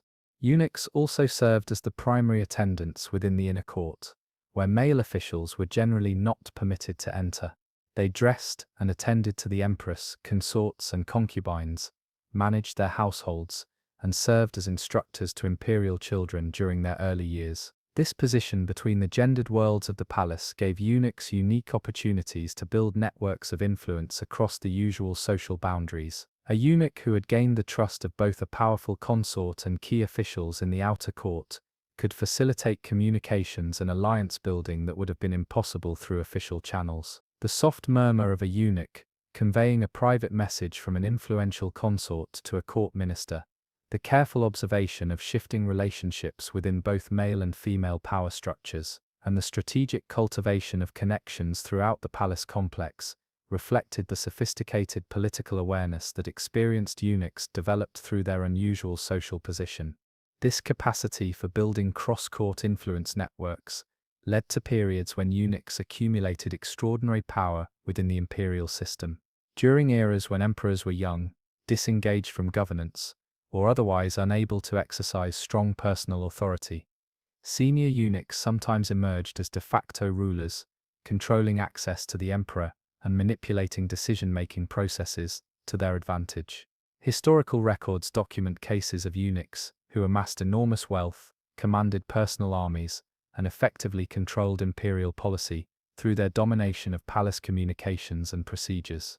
The deferential posture of normally proud officials when approaching particularly powerful eunuchs, the hushed warnings exchanged between courtiers about which eunuch factions to avoid offending, and the strategic presentation of proposals to ensure eunuch support before imperial consideration, all evidenced the shadow authority these figures could sometimes exercise.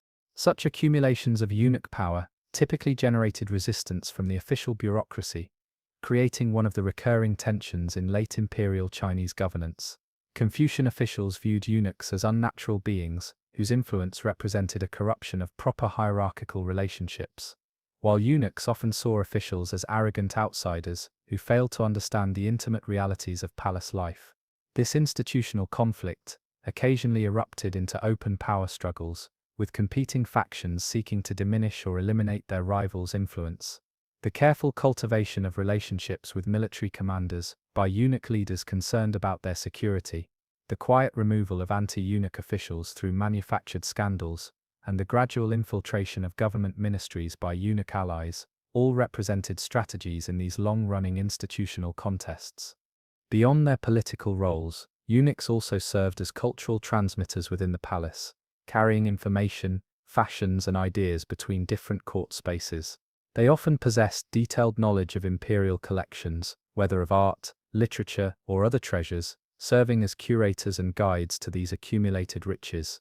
Some eunuchs became connoisseurs in their own right, developing sophisticated aesthetic sensibilities through their constant exposure to the finest creations of Chinese civilization. The soft commentary of a knowledgeable eunuch, explaining the significance of a particular painting to a consort interested in art, the careful handling of ancient manuscripts by eunuchs responsible for maintaining the imperial library, and the tasteful arrangement of seasonal flowers in imperial apartments by eunuchs attuned to court aesthetic standards, demonstrated the cultural sophistication that could develop within this community. The eunuch world contained its own internal hierarchies, traditions, and social structures largely invisible to outsiders. Senior eunuchs often adopted promising juniors, creating family-like lineages within the palace that provided emotional connections for men who would never have biological children of their own.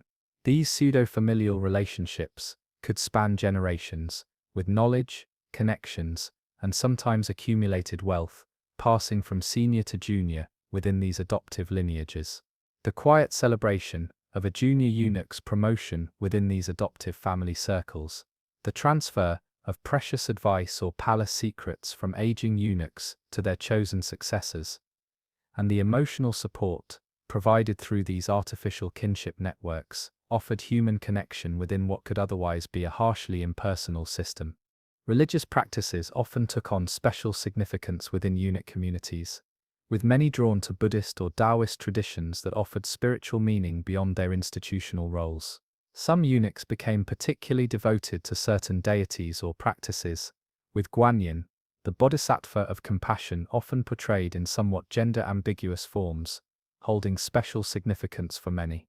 Eunuchs sometimes used their wealth to patronize temples or commission religious artworks, seeking to ensure favorable spiritual circumstances in their current lives, and better rebirth in future existences. The soft chanting of sutras in eunuch quarters during evening hours, the careful tending of small personal shrines tucked into private living spaces, and the generous donations made to religious institutions by wealthy eunuchs, reflected the spiritual dimensions of lives, otherwise defined primarily by service to earthly power.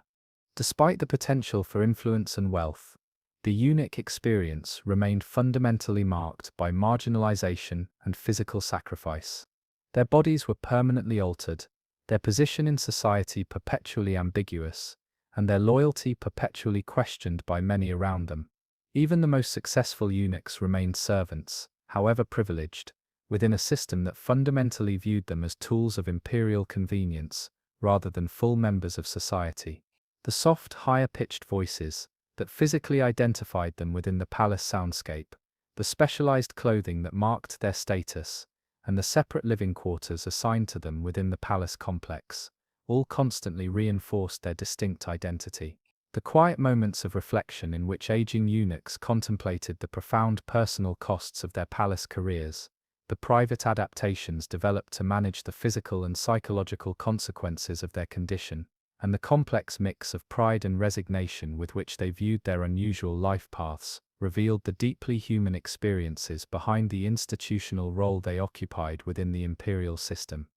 At the heart of Chinese imperial authority lay a profound philosophical concept that shaped dynastic politics for millennia: the mandate of heaven. Unlike European notions of the divine right of kings, which positioned monarchs as ruling by permanent hereditary right, the mandate of heaven represented a conditional authorization that could be withdrawn if an emperor failed to govern virtuously or maintain cosmic harmony. This sophisticated understanding of political legitimacy created a system that was simultaneously stable and adaptable, providing a framework for orderly succession while also allowing for the replacement of corrupt or incompetent rulers. The soft whispers of court scholars, discussing signs that the mandate might be shifting, the careful attention paid by emperors to ritual actions that maintained their cosmic authorization, and the profound silence that fell over audiences when an emperor invoked his heavenly mandate all testified to the central importance of this concept within Chinese political culture. The mandate of heaven rested on the fundamental belief that the cosmos operated according to moral principles, with natural harmony reflecting proper ethical conduct and natural disasters indicating moral failure. In this worldview, the emperor served as the crucial intermediary between heaven and earth, responsible for maintaining proper alignment between human society and cosmic forces. When this alignment was successful, the realm would experience peace, prosperity, and natural abundance. When it faltered, heaven would send warnings in the form of unusual astronomical events, natural disasters, or social unrest. The soft concerns expressed by court astronomers reporting unusual stellar alignments, the anxious consultations among officials when droughts or floods affected agricultural productivity, and the careful documentation of potential heavenly signs by court chroniclers reflected the ongoing assessment of whether the current emperor maintained heaven's favor. While the mandate concept permitted the rise of new dynasties when existing ones failed, it also provided elaborate mechanisms for the orderly transfer of power within a successful ruling house. The imperial succession process ideally identified a worthy heir who would continue to uphold the mandate, with specific ritual procedures confirming and announcing this transition to the realm and the cosmos. The most elaborate of these rituals was the imperial coronation ceremony, not merely a political event but a cosmological realignment in which heavenly authorization visibly transferred to a new son of heaven, the soft rustle of ancient texts being consulted by ritual specialists preparing for these ceremonies, the careful selection of astronomically auspicious dates for key ceremonial moments, and the meticulous attention to symbolic details all reflected the profound spiritual significance of imperial succession. Coronation rituals typically began with a period of mourning for the deceased emperor, during which the heir apparent would demonstrate proper filial piety, while gradually assuming practical governance responsibilities. This transitional period allowed for both emotional and administrative adjustment, giving officials and subjects time to shift their loyalty to the new sovereign. During this interval, the heir would reside in specially designated mourning quarters, wearing simple white garments rather than imperial regalia, and abstaining from various pleasures as a demonstration of sincere grief. The soft footfalls of officials bringing urgent matters to the mourning heir for decisions that could not wait for full coronation, the muffled sounds of weeping during formal remembrance ceremonies, and the hushed conversations about how the heir's handling of this transitional period might indicate his future governance style, created an atmosphere of reflective anticipation throughout the palace complex. As the formal coronation approached, elaborate preparations would transform the Forbidden City. Special platforms would be constructed in key ceremonial spaces, ancient regalia would be retrieved from secure storage, and thousands of participants, from high officials to ceremonial musicians to imperial guards, would rehearse their precise roles in the coming ritual. Astrologers and feng shui masters would be consulted to determine the most auspicious moment for the central enthronement, sometimes recommending specific hours when stellar alignments would maximize heavenly favor. The soft tapping of mallets, as ceremonial platforms were constructed, the careful unwrapping of imperial regalia that might not have been seen for decades, and the rhythmic chanting of performers practicing ancient ritual music filled the palace with sounds of anticipation. On the designated day, the heir would first visit the imperial ancestral temple to inform his predecessors of the impending transition and seek their spiritual blessing. This ceremony, conducted in the pre-dawn hours, established continuity with dynastic ancestors and positioned the new emperor as the latest link in an unbroken chain of legitimate rule. Offering tables laden with sacrificial foods, precious vessels filled with wine and oil, and burning incense, created a sensory environment believed to please ancestral spirits and facilitate communication between worlds. The soft glow of lanterns, illuminating the faces of imperial ancestors, depicted in formal portraits, the gentle chiming of ritual implements used in the ceremonial offerings, and the careful recitation of formal announcements to departed emperors, created a solemn prelude to the public ceremonies that would follow. Following these ancestral rites, the heir would proceed to the Hall of Supreme Harmony for the central enthronement ceremony. Thousands of officials arranged in precise hierarchical order would fill the vast courtyard before the hall, waiting in hushed anticipation for the appearance of their new sovereign. Inside the hall, the heir would undergo a ritual purification before being dressed in the formal imperial regalia, elaborately embroidered robes in the imperial yellow featuring dragon motifs, specialized headgear indicating supreme rank, and ancient jade objects believed to connect the wearer to cosmic forces. The soft whisper of silk robes being carefully arranged by attendants, the gentle placement of weighty ceremonial objects in the heir's hands, and the quiet invocations of blessings spoken by ritual specialists, created an atmosphere of profound transition within the hall's private spaces. When preparations were complete, the great doors of the Hall of Supreme Harmony would open to reveal the transformed figure of the new emperor to the assembled court. This moment of revelation was carefully choreographed to create maximum impact, with musicians playing ancient melodies, incense smoke creating a slightly otherworldly atmosphere, and the architectural design of the hall itself focusing all attention on the elevated imperial presence. The collective intake of breath, as the assembled officials first beheld their new sovereign, the perfectly synchronized movements, as thousands performed the ritual kowtow, and the resonant voice of the court herald announcing the emperor's reign title, all combined to create a powerful sensory experience that impressed the cosmic significance of this transition upon all present. The central act of enthronement involved the new emperor ascending the elevated dragon throne and formally receiving the imperial seal, a tangible symbol of legitimate authority passed from ruler to ruler across centuries. This heavy jade object, carved with ancient inscriptions and wrapped in yellow silk, represented the physical embodiment of the mandate of heaven. Its transfer to the new emperor's hands completed the formal authorization of his rule. The soft rustle of yellow silk being unwrapped from the ancient seal, the tangible weight of the object as it changed hands, and the reverent silence that fell over even the most distant observers in the courtyard, marked this crucial moment of power transfer that would be recorded in official histories and commemorated in court paintings. Following the central enthronement, a series of formal audiences allowed representatives from throughout the empire to demonstrate their acceptance of the new sovereign. Provincial officials, military commanders, tributary envoys from neighboring states, and representatives of various ethnic groups within the empire would present themselves according to carefully predetermined sequences that reflected their relative importance. Each would perform appropriate rituals of submission and receive, in return, tokens of imperial favor appropriate to their status. The soft murmur of thousands of names being announced by court heralds, the rhythmic sounds of groups advancing and retreating according to ritual prescriptions, and the careful proclamation of imperial edicts granting titles or privileges to key supporters, created an audio landscape of political realignment around the new center of power. While the public ceremonies impressed the masses with the cosmic authority of the new ruler, equally important were the private rituals that connected the emperor to supernatural forces believed to influence his reign. Court Taoists might perform specialized ceremonies intended to harmonize the emperor's personal energies with the cosmic forces now under his supervision. Buddhist monks might offer prayers for wisdom and compassion in the exercise of imperial power. Even practitioners of localized folk religions or specialized esoteric traditions might be called upon to perform protective rituals believed to shield the new sovereign from harmful influences.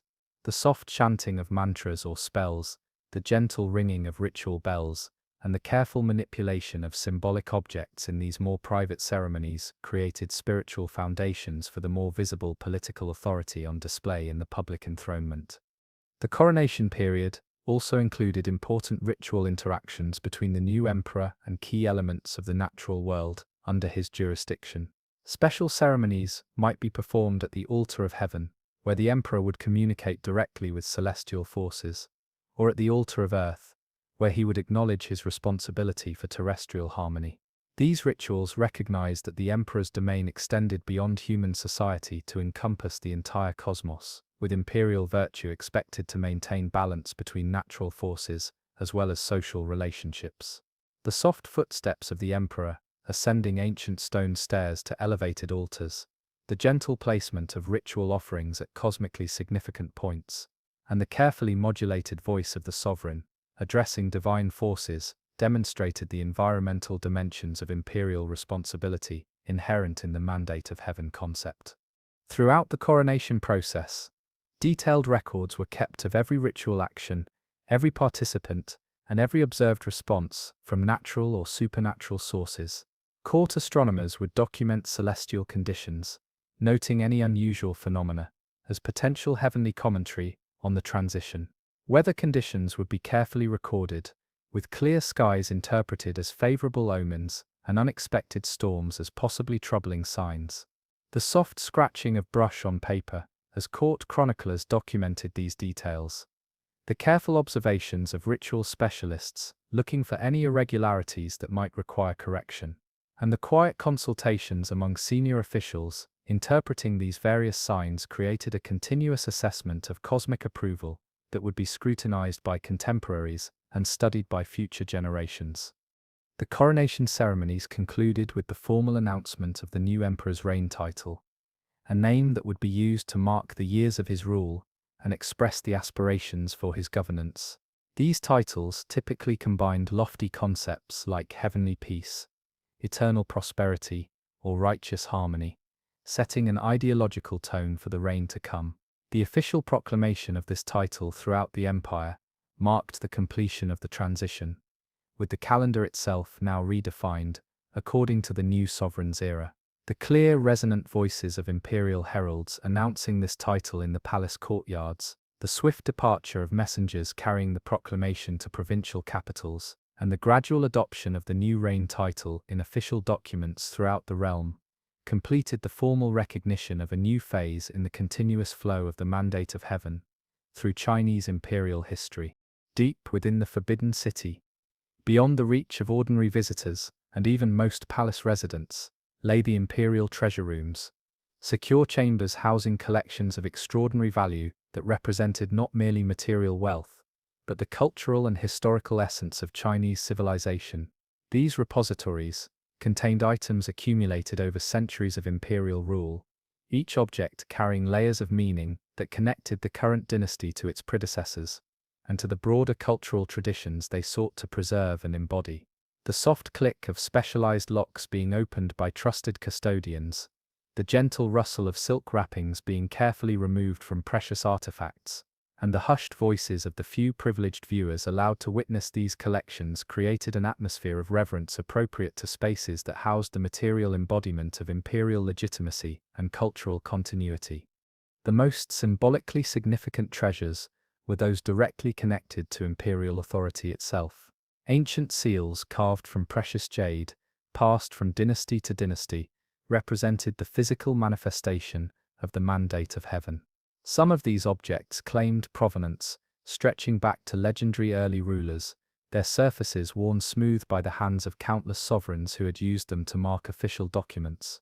Ceremonial vessels used in state rituals, imperial regalia, worn only on the most significant occasions, and weapons that combined practical function with extraordinary artistry, all belonged to this category of objects, directly associated with the exercise of imperial power.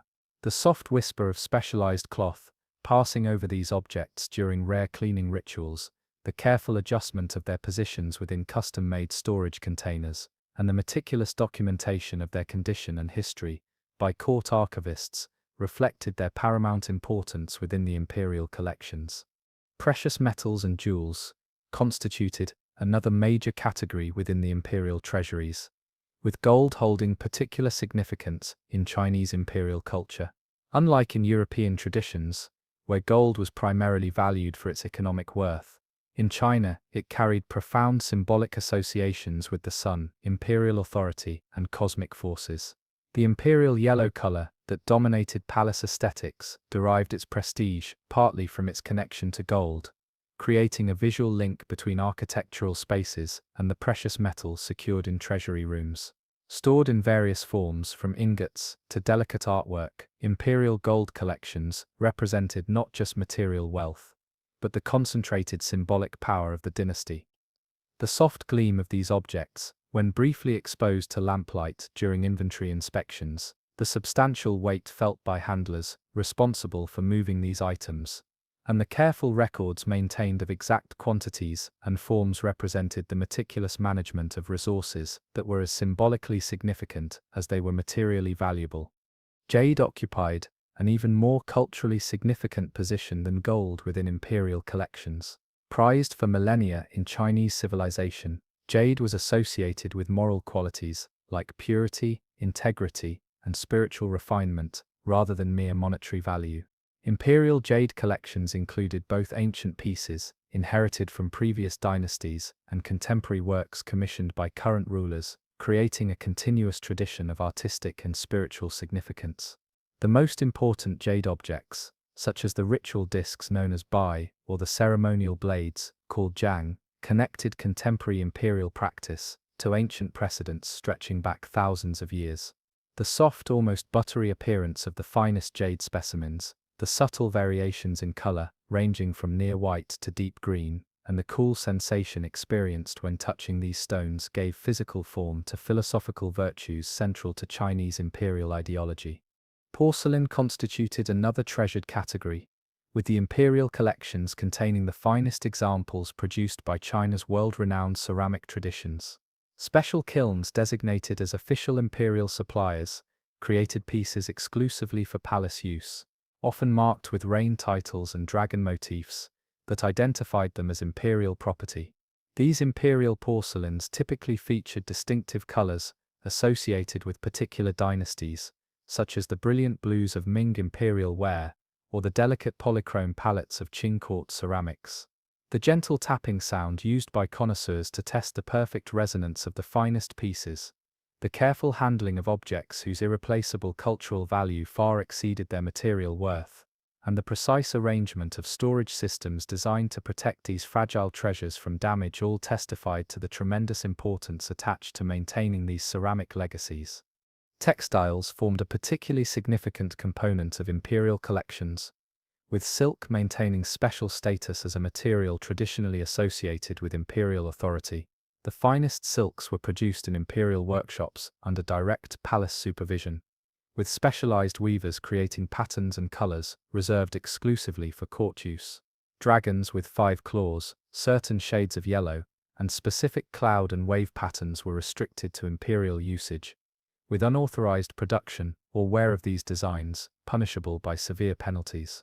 Beyond finished garments, the treasuries contained vast stores of raw silk and partially completed textiles, creating a reservoir of material for future imperial needs.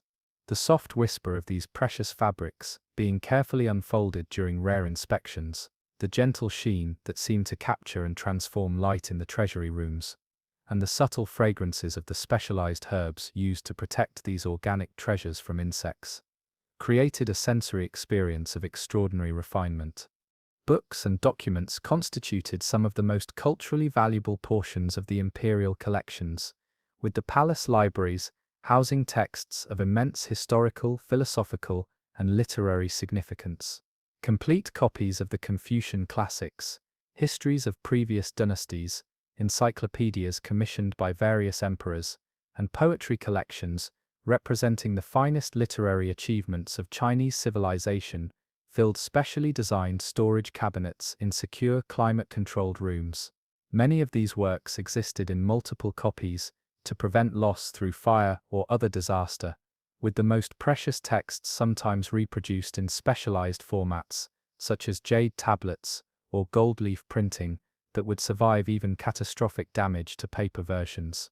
The soft rustle of ancient pages, being carefully turned by white-gloved hands, the faint scent of aged paper and traditional inks, and the hushed readings occasionally performed for scholarly emperors interested in connecting directly with textual traditions, formed the sensory atmosphere surrounding these intellectual treasures. Art collections constituted another major component of imperial holdings, with painting holding a particularly esteemed position in Chinese aesthetic traditions. Imperial collections included works dating back centuries, carefully preserved scrolls that documented the evolution of Chinese artistic traditions across multiple dynasties. Some emperors were avid collectors who systematically acquired works by famous masters, while others were artists themselves who added their own creations to the palace collections. These paintings were not displayed in the Western manner, but stored in specialized cabinets and brought out only for specific viewing occasions. Then carefully returned to protective storage. The gentle sound of a silk painting scroll being slowly unrolled for appreciation, the soft comments of knowledgeable viewers noting particular brushwork techniques or compositional elements, and the careful application of collectors' seals documenting imperial ownership, created a tradition of connoisseurship that added intellectual and historical dimensions to aesthetic appreciation. Archaeological treasures formed a category that grew increasingly important during later dynasties, as imperial collections incorporated ancient bronzes, jades, and other artifacts recovered from tombs or construction sites throughout the empire. These objects connected contemporary imperial authority to China's most ancient civilizations, providing tangible links to legendary early rulers and cultural heroes.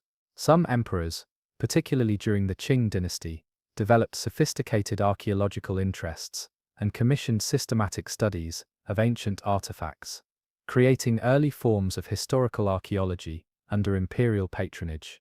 The careful cleaning of ancient patinas from bronze vessels recovered from tomb sites, the meticulous documentation of inscription texts that sometimes preserved language forms no longer in current usage, and the specialized storage systems designed to stabilize deteriorating ancient materials reflected growing imperial awareness of these objects' value as historical evidence beyond their artistic merit.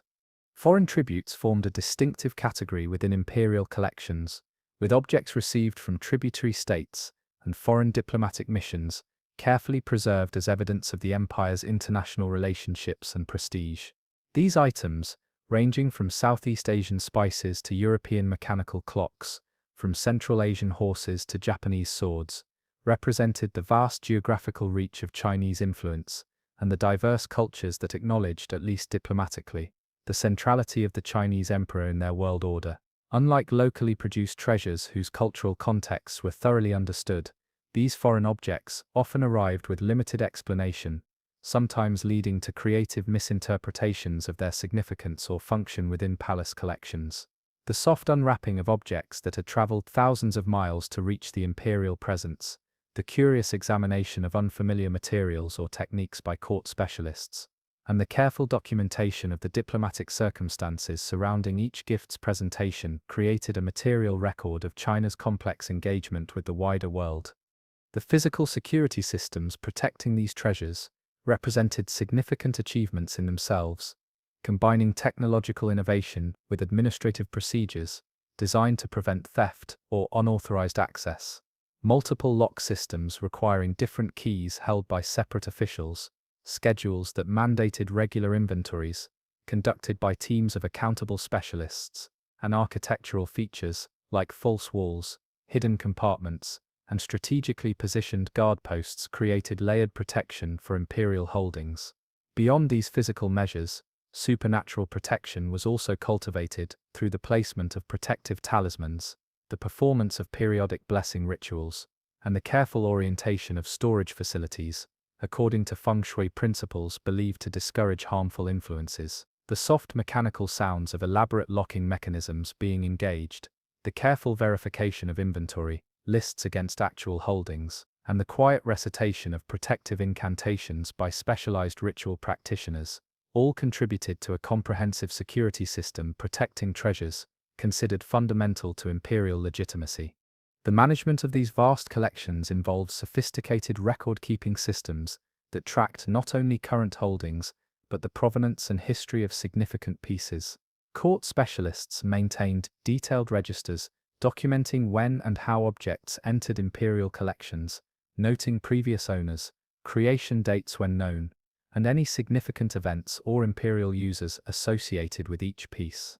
These historical narratives transformed physical objects into carriers of cultural memory, connecting the present emperor to his predecessors through shared appreciation of the same treasured items. The soft scratching of brushes, as new acquisitions were documented in the imperial registers, the careful application of palace seals to authenticate these records, and the periodic reviews conducted to ensure accurate documentation, reflected the tremendous importance attached to maintaining not just the physical objects themselves, but the historical knowledge that gave them their full significance within imperial culture.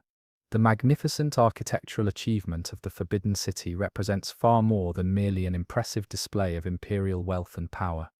It embodies a sophisticated understanding of humanity's place within cosmic systems that govern traditional Chinese conceptions of space, energy, and harmony.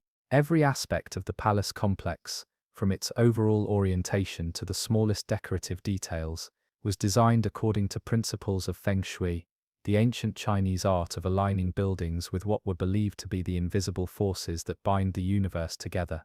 The soft whispers of feng shui masters consulting ancient manuals before determining precise building locations, the careful measurements taken to ensure proper alignment with astronomical features, and the rhythmic chanting of blessing rituals performed before foundation stones were laid, created a design process in which physical construction was inseparable from cosmic harmonization.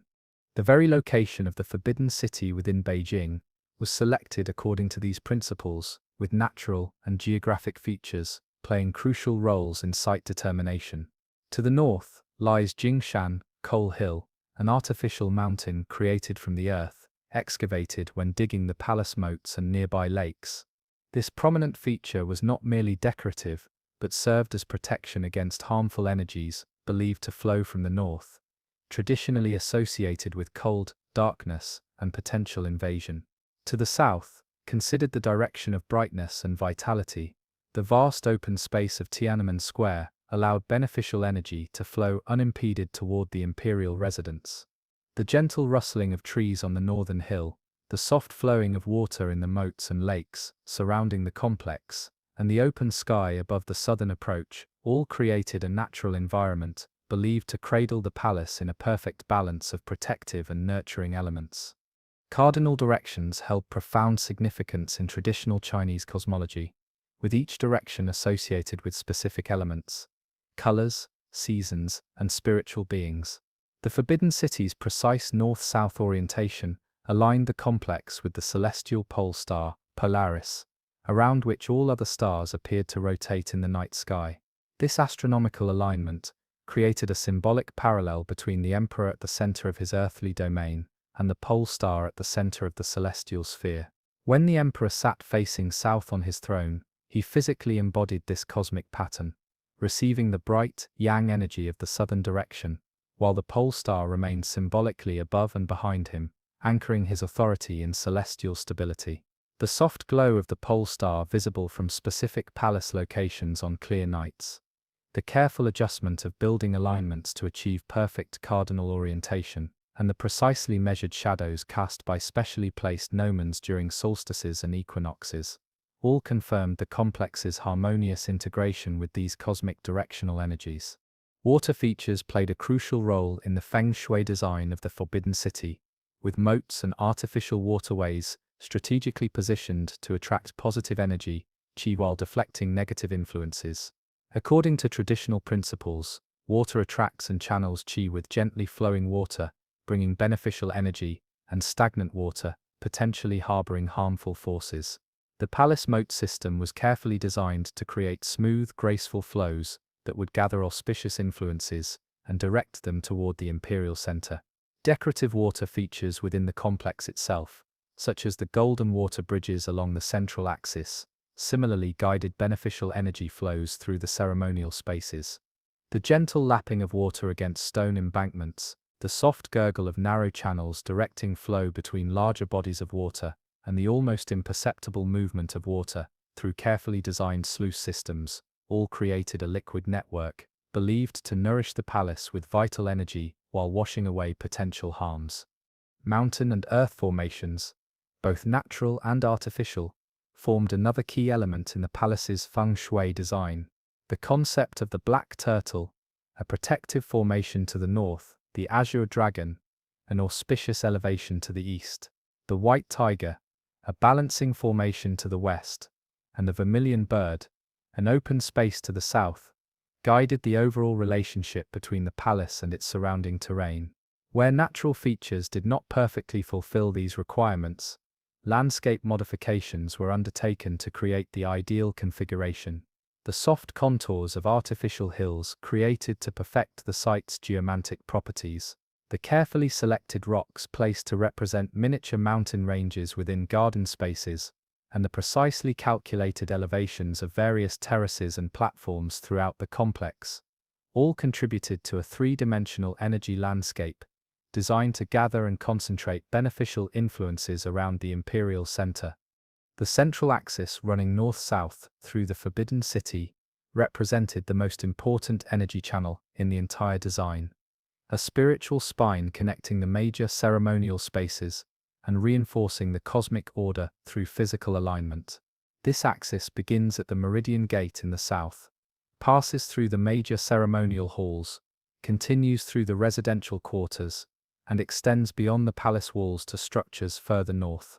Along this line, the ground gradually rises as one moves northward through the public spaces, creating a subtle but perceptible ascent that reinforced the increasing sanctity and restriction of each successive space. The measured footsteps of officials proceeding along this axis during ceremonies, the carefully choreographed movements that always maintained proper relationship to this central line, and the strict prohibition against casual crossing of this sacred pathway, all acknowledged its fundamental importance in the palace's energetic structure. Colors played an essential role in the feng shui design, with each hue carrying specific symbolic associations and energetic properties. The predominant imperial yellow, seen in roof tiles of major halls and in many decorative elements, connected the palace to earth energy and to the fertile center of the traditional Chinese directional system.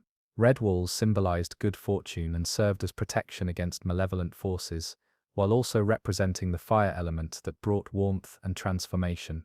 Green and blue accents in garden spaces and decorative paintings introduced wood and water energies, creating a balanced representation of the five elements considered essential to cosmic harmony.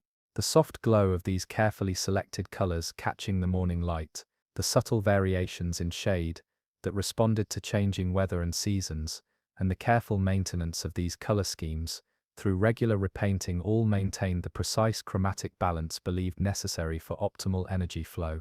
Numbers and proportions throughout the palace complex reflected cosmological principles considered fundamental to proper feng shui. The recurring use of 9, considered the most auspicious number in imperial symbolism, can be seen in the 9,999 rooms, traditionally said to comprise the complex, in the 9x9 arrangement of studs on major doors, and in the dimensions of key ceremonial spaces. Similarly, the relationship between odd and even numbers, with odd numbers considered yang, active, male, celestial, and even numbers yen, receptive, female, terrestrial, guided many aspects of palace design. The soft counting of steps in ceremonial stairways, always arranged in auspicious numbers, the precise measurement of distances between significant structures to maintain numerological harmony, and the careful calculation of proportional relationships between architectural elements, all incorporated these numerical principles, believed to resonate with cosmic mathematical patterns. Specific architectural features throughout the complex served specialized feng shui functions beyond their practical or decorative purposes.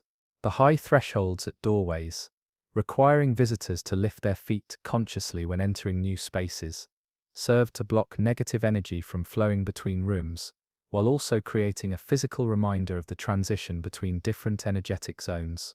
Circular moon gates in garden walls allowed qi to flow smoothly, while framing specific views considered energetically beneficial for contemplation. Screen walls placed directly inside entrances prevented harmful energies from flowing directly into interior spaces, their solid presence forcing such influences to dissipate before they could penetrate further. The soft shuffling of feet, adjusting to these architectural features, the gentle touch of hands on surfaces designed to channel energy in specific ways, and the subtle changes in airflow and light quality created by these specialized elements generated a physical experience of moving through carefully modulated energetic environments.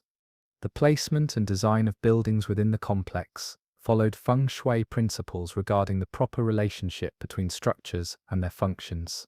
Administrative buildings associated with active governance were positioned in areas believed to support decisive action and clear thinking, while residential quarters occupied spaces considered nurturing and protective. Spiritual buildings like palace temples were located in zones thought to facilitate connection with supernatural forces, their precise positioning often determined through complex calculations involving astronomical alignments, calendar systems, and directional energetics. The soft discussions between court feng shui masters determining the optimal timing for activities in different palace locations. The careful selection of buildings for specific functions based on their energetic properties, and the periodic rituals performed to refresh and strengthen beneficial influences all reflected the ongoing management of the palace as a living energy system, rather than merely a physical infrastructure. Plants and gardens within the palace complex were also selected and positioned according to feng shui principles, with each species believed to attract or embody specific types of energy. Certain trees like pines and cypresses were valued for their ability to purify negative influences, while flowering plants like peonies were thought to attract prosperity and good fortune. The placement of these living elements followed careful considerations of how they would interact with nearby architectural features and natural elements, creating a harmonious biological dimension to the overall energy design.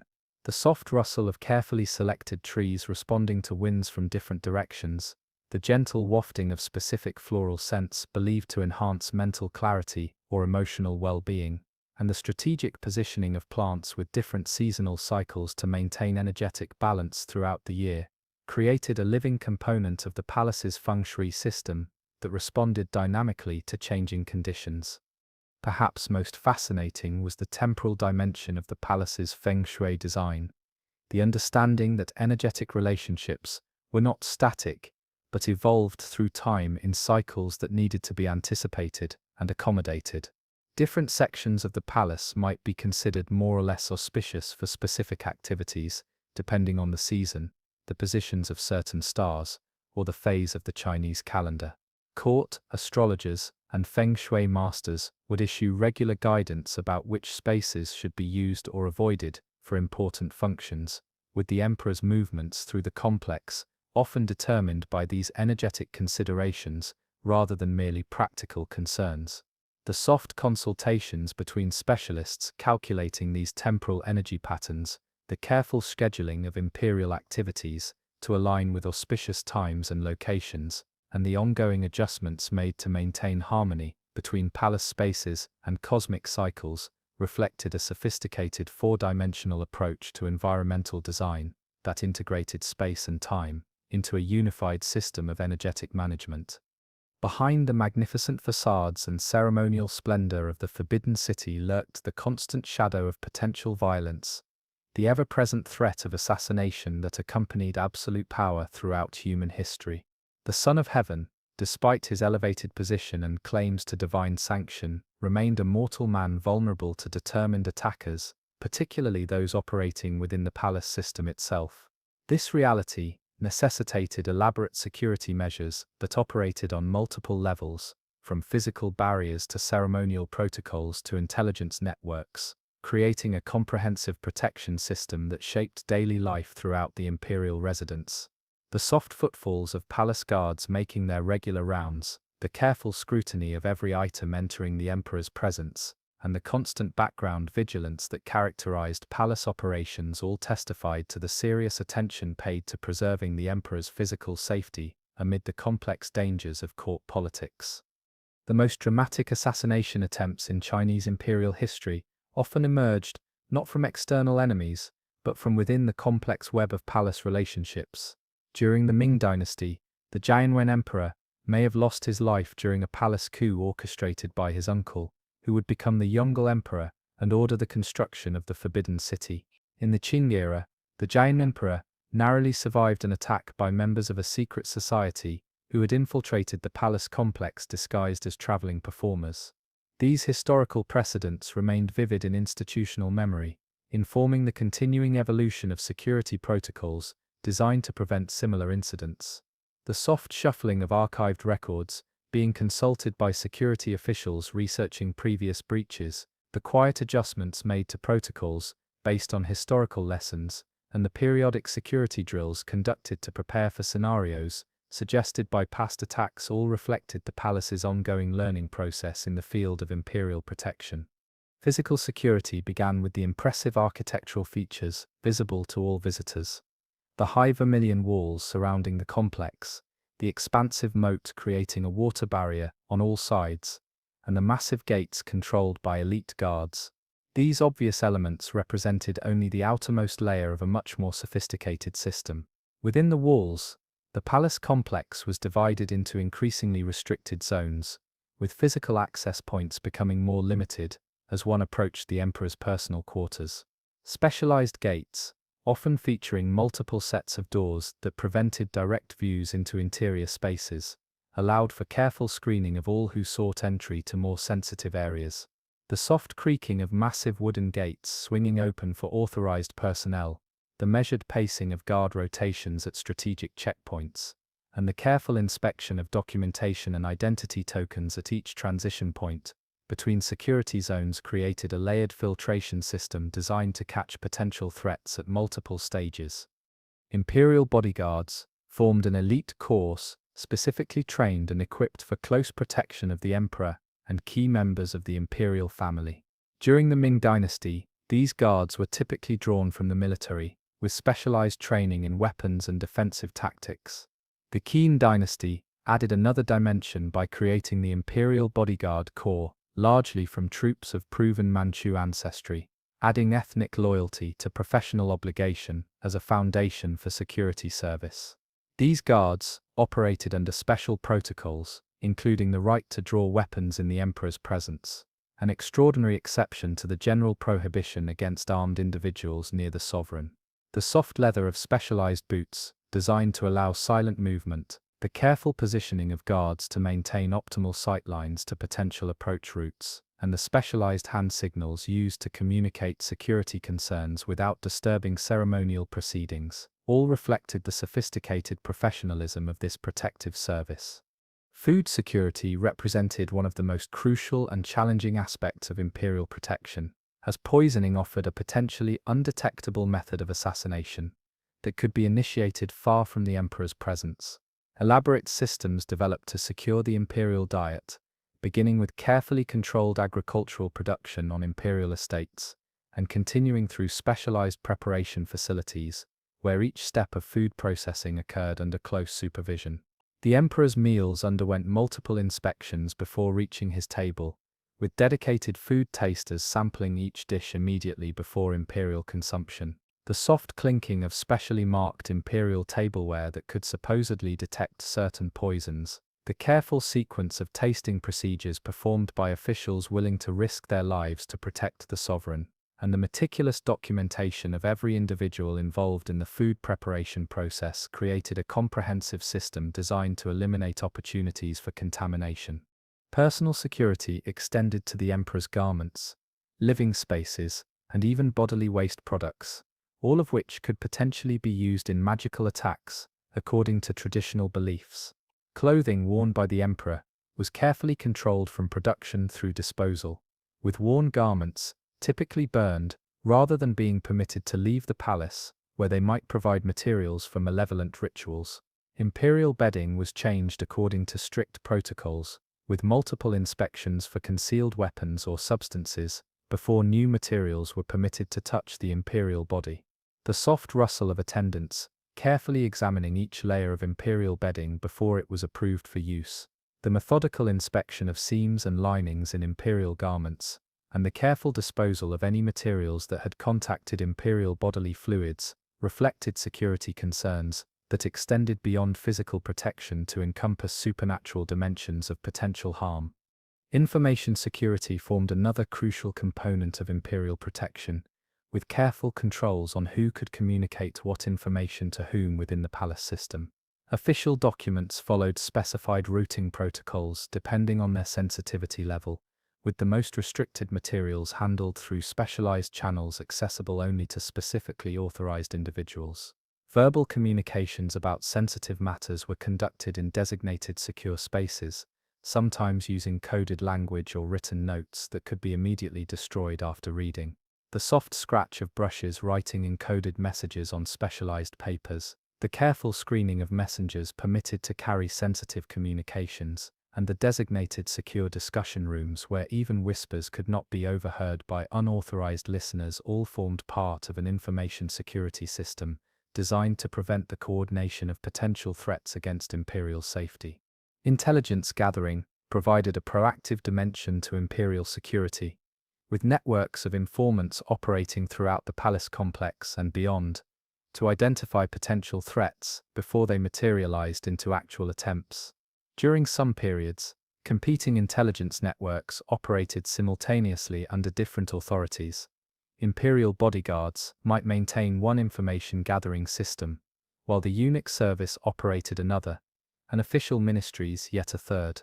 This overlapping coverage created redundancy that helped ensure comprehensive awareness of developing situations. The soft conversations between trusted agents receiving reports from palace informants, the careful evaluation of intelligence reliability by security officials, and the discreet investigations launched in response to concerning information created an active surveillance system that sought to identify and neutralize threats in their formative stages, rather than merely responding to executed attacks.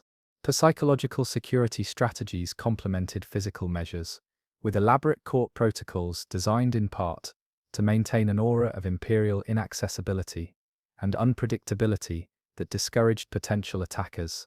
The emperor's movements were often kept confidential until the last moment, with multiple potential venues prepared for imperial activities to prevent advanced targeting. Even the emperor's seating during ceremonies sometimes remained uncertain, with multiple imperial seats prepared, and the final choice made immediately before the event. The soft murmurs of confusion among even high officials uncertain about exactly where the emperor would appear. The careful maintenance of multiple potential routes between palace locations, and the deliberate irregularity introduced into imperial schedules, all created practical challenges for anyone attempting to plan an attack requiring specific timing or positioning. Technology played an increasingly important role in palace security across the dynasties, with inventive defensive measures incorporating the most advanced capabilities of each era. Specialized locks and hidden mechanisms secured key doors and gates, while concealed passageways provided emergency escape routes from imperial residences. Acoustic design features in certain halls amplified sounds in ways that made it difficult to approach silently, while strategically positioned mirrors extended sightlines around corners or into recessed areas where threats might otherwise develop unobserved. The soft clicking of complex locking mechanisms requiring specific sequences to open, the careful maintenance of hidden door pivots to ensure silent operation in emergencies, and the regular testing of alarm systems designed to alert guards to unexpected movements, all represented the technological dimension of imperial security that evolved continuously in response to new threats and capabilities. Personnel security measures extended beyond physical screening to include elaborate background investigations and ongoing monitoring of all who served in sensitive palace positions. Family connections, financial circumstances, and personal associations of palace servants underwent regular review to identify potential vulnerabilities to external influence. Key positions were often staffed with multiple individuals who monitored each other's actions, creating internal checks that made conspiracy more difficult. The soft conversations between security officials reviewing the backgrounds of palace staff candidates, the careful observation of behavioral changes that might indicate external pressures or shifting loyalties, and the strategic rotation of personnel between different palace functions to prevent the development of fixed patterns all reflected the understanding that human factors represented both the greatest vulnerability and the strongest protection in the imperial security system. Despite these comprehensive measures, the very nature of palace life, with its competing power centers, Byzantine politics, and concentrated authority, ensured that the threat of assassination remained an inescapable aspect of imperial existence. No system, however elaborate, could eliminate every vulnerability without rendering governance itself impossible. This reality gave rise to a certain philosophical approach to security among experienced emperors, who recognized that absolute safety was unattainable, and that excessive security measures might themselves become counterproductive by isolating the ruler from necessary information and relationships. The soft acceptance of this fundamental vulnerability by wise sovereigns, the careful balancing of security needs against governance requirements, and the cultivation of genuine loyalty, rather than mere fear among close attendants reflected the mature understanding that ultimately, the emperor's best protection lay not in walls and weapons, but in the legitimate exercise of the mandate of heaven that justified his rule in the first place. Beyond the grand ceremonies and political intrigues that often dominate historical accounts of palace life, existed another vital dimension of the Forbidden City, the world of the imperial court artists and craftspeople, whose creative labor produced the magnificent cultural treasures that defined imperial aesthetics. These skilled individuals, working in specialized workshops scattered throughout the palace complex and its surrounding service areas, represented the highest levels of achievement in their respective fields, having earned their positions through demonstrated mastery of traditional techniques and aesthetic standards. The soft tapping of a master carpenter's mallet, shaping a precise joint for palace furniture, the gentle brushstrokes of a court painter, capturing the likeness of a prized imperial garden scene, and the measured breath of a ceramicist, carefully controlling the fire temperature for glazing imperial porcelain, all formed part of a creative soundscape that hummed quietly beneath the more prominent activities of governance and ceremony. Court painters occupied a particularly esteemed position among palace artists, with their work directly connecting imperial rule to traditional cultural values and historical continuity. The Imperial Painting Academy, established in various forms across different dynasties, gathered talented artists who worked in styles considered appropriate for court purposes. Unlike the more individualistic approaches sometimes favored by literati painters outside the palace, court painting typically emphasized precise technique, historical models, and subjects that reinforced imperial ideology. The soft whisper of brush on silk, as these artists created works documenting important state ceremonies, the careful grinding of mineral pigments to achieve the exact colors specified for imperial commissions, and the respectful discussions between master painters and apprentices, learning the approved techniques created a visual tradition that emphasized continuity and refinement rather than dramatic innovation. Court calligraphers worked in close association with painters, their art form considered even more direct expression of cultural refinement in traditional Chinese aesthetics. These masters produced the elegant inscriptions that appeared on imperial buildings, the formal text for state documents, and the poetic couplets that complemented visual imagery in palace decorative schemes. Many emperors themselves practiced calligraphy seriously, considering it an essential accomplishment for a cultivated ruler, and would sometimes contribute their own brushwork to particularly significant documents or commemorative pieces.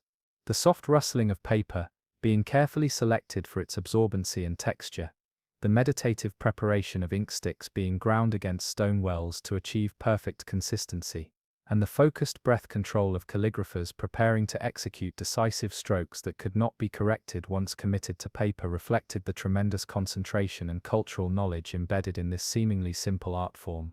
Ceramic artists created the distinctive imperial wares that have become among the most recognizable and valuable artifacts of Chinese court culture.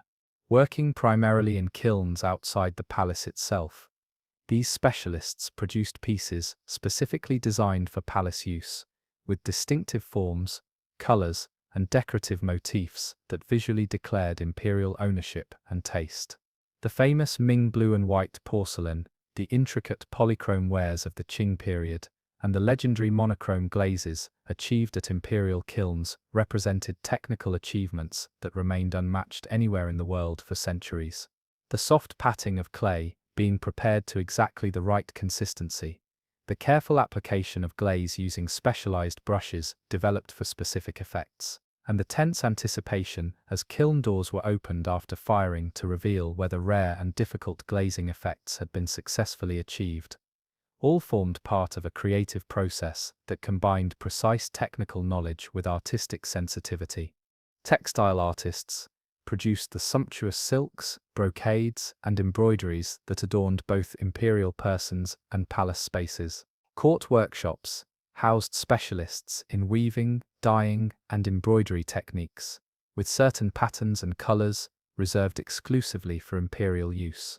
Dragons with 5 claws, specific shades of yellow, and certain cloud and water motifs could be produced only for palace purposes, with unauthorized reproduction punishable by severe penalties. The soft clacking of looms creating complex patterns thread by thread, the careful stirring of dye baths formulated according to closely guarded recipes, and the nearly silent precision of embroiderers creating dimensional effects with hundreds of differently colored silk threads, all contributed to the creation of textiles that visually embodied imperial authority through their technical perfection and restricted symbolism.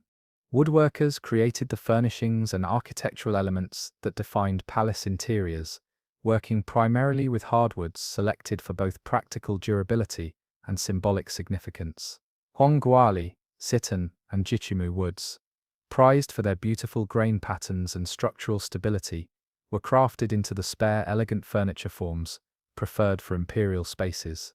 Unlike the more ornate European court furniture traditions, Chinese imperial woodworking emphasized structural clarity, perfect joinery, and the natural beauty of materials rather than elaborate carving or applied decoration.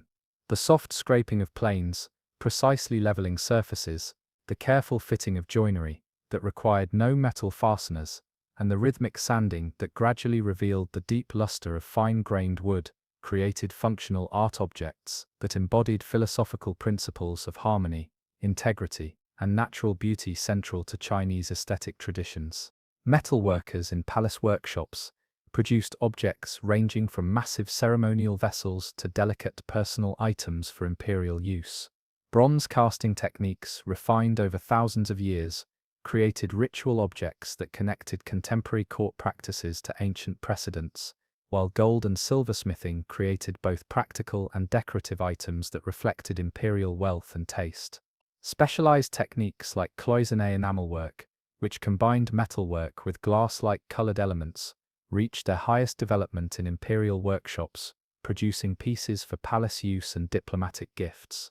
The soft tapping of chasing tools adding surface details to metal forms, the careful placement of wire cells that would hold colored enamels in cloisonné work, and the controlled breathing of craftspeople directing small flames to precisely heat and join metal components, all reflected sophisticated technical traditions maintained and refined through imperial patronage. Jade carvers worked with this most culturally significant of Chinese materials, creating both ceremonial objects used in state rituals and decorative pieces that adorned palace spaces. The toughness of true jade nephrite and jadeite required specialized tools and techniques, with some complex pieces requiring years of patient labor to complete. Beyond its aesthetic appeal, jade carried profound cultural associations with moral qualities like purity, integrity, and refinement, making jade objects particularly appropriate expressions of imperial virtue. The soft scraping of abrasive sand slowly wearing away unwanted material, the careful application of string saws coated with abrasive slurry to create precise cuts, and the patient polishing that gradually revealed the stone's inner luster and translucency represented a carving process that embodied the very virtues associated with the material itself. persistence, restraint, and attention to inner, rather than merely surface qualities. Lacquer artists created some of the most technically complex decorative objects used in palace settings. The labor-intensive process required applying numerous thin layers of natural lacquer sap, allowing each to cure completely, before adding the next, with some fine pieces containing 30 or more distinct layers. Techniques, like carved lacquer, inlaid lacquer, and painted lacquer, allowed for different decorative effects, but all required extraordinary patience and precise timing to execute successfully. The soft application of lacquer, using specialized brushes that left no visible stroke marks, the careful control of temperature and humidity during the curing process, and the rhythmic polishing that gradually revealed the depth and luminosity created by multiple translucent layers, represented an artistic tradition that transformed a natural material into objects of almost otherworldly refinement through human skill and patience. Architecture itself represented perhaps the most comprehensive artistic expression of imperial culture, with court architect integrating structural engineering, symbolic design, and decorative arts into unified building complexes that physically embodied imperial ideology. The strict hierarchical principles that governed Chinese architecture, with specific building forms, colors, and decorative elements reserved for structures of different ranks, created a built environment that visually expressed social and cosmic order. The soft consultation of ancient architectural manuals to ensure proper proportional relationships, the careful scale models constructed before actual building began, and the precise calculations determining the subtle curvature of rooflines, or the exact placement of supporting brackets, all reflected an architectural tradition that valued harmony, precedent, and symbolic meaning, alongside practical function. The daily lives of these court artists and craftspeople followed patterns quite different from those of officials or imperial family members. Most lived in designated quarters outside the main palace enclosure, but within the greater imperial city, traveling to their workshop locations each day through specified access points. Their working conditions varied considerably depending on their specific craft and rank within their guild-like structures. Master craftspeople enjoyed relatively comfortable conditions and significant professional respect, while apprentices and assistants performed more routine tasks under close supervision. The soft conversation between master and apprentice discussing the fine points of a technique, the communal meals shared by workshop members during brief rest periods, and the pride evident in a successfully completed imperial commission created a professional culture that balanced hierarchical structure with genuine artistic community. Training systems for palace arts typically followed traditional master-apprentice models, with technical knowledge transmitted through direct observation and guided practice, rather than formal academic instruction. Young apprentices might spend years performing basic preparatory tasks before being permitted to contribute directly to imperial commissions, gradually developing the skills and judgment required for more significant responsibilities. The most talented might eventually become masters themselves, while others would remain skilled assistants throughout their careers. The soft corrections offered by masters observing apprentice work, the careful demonstration of techniques that could not be adequately explained in words, and the gradual transition from closely supervised work to increasingly independent creation represented an educational approach that integrated technical training with cultural values and professional identity formation. The relationship between imperial patrons and court artists involved complex dynamics of power, aesthetics, and cultural values. While some emperors took active interest in artistic production, personally reviewing designs and suggesting modifications, others delegated these responsibilities to trusted officials who managed creative work according to established precedents. Artists typically worked within clearly defined parameters regarding appropriate subjects, styles, and symbolic elements, with innovation occurring primarily as subtle refinement within traditional frameworks rather than dramatic departures from established forms. The soft presentation of preliminary designs for imperial approval, the careful incorporation of suggested modifications while maintaining technical integrity, and the formal submission of completed works for palace collection all reflected a creative process that balanced artistic expertise with clear acknowledgement of imperial authority over cultural production. For many of these artists and craftspeople, their palace service represented, not merely employment, but participation in cultural traditions.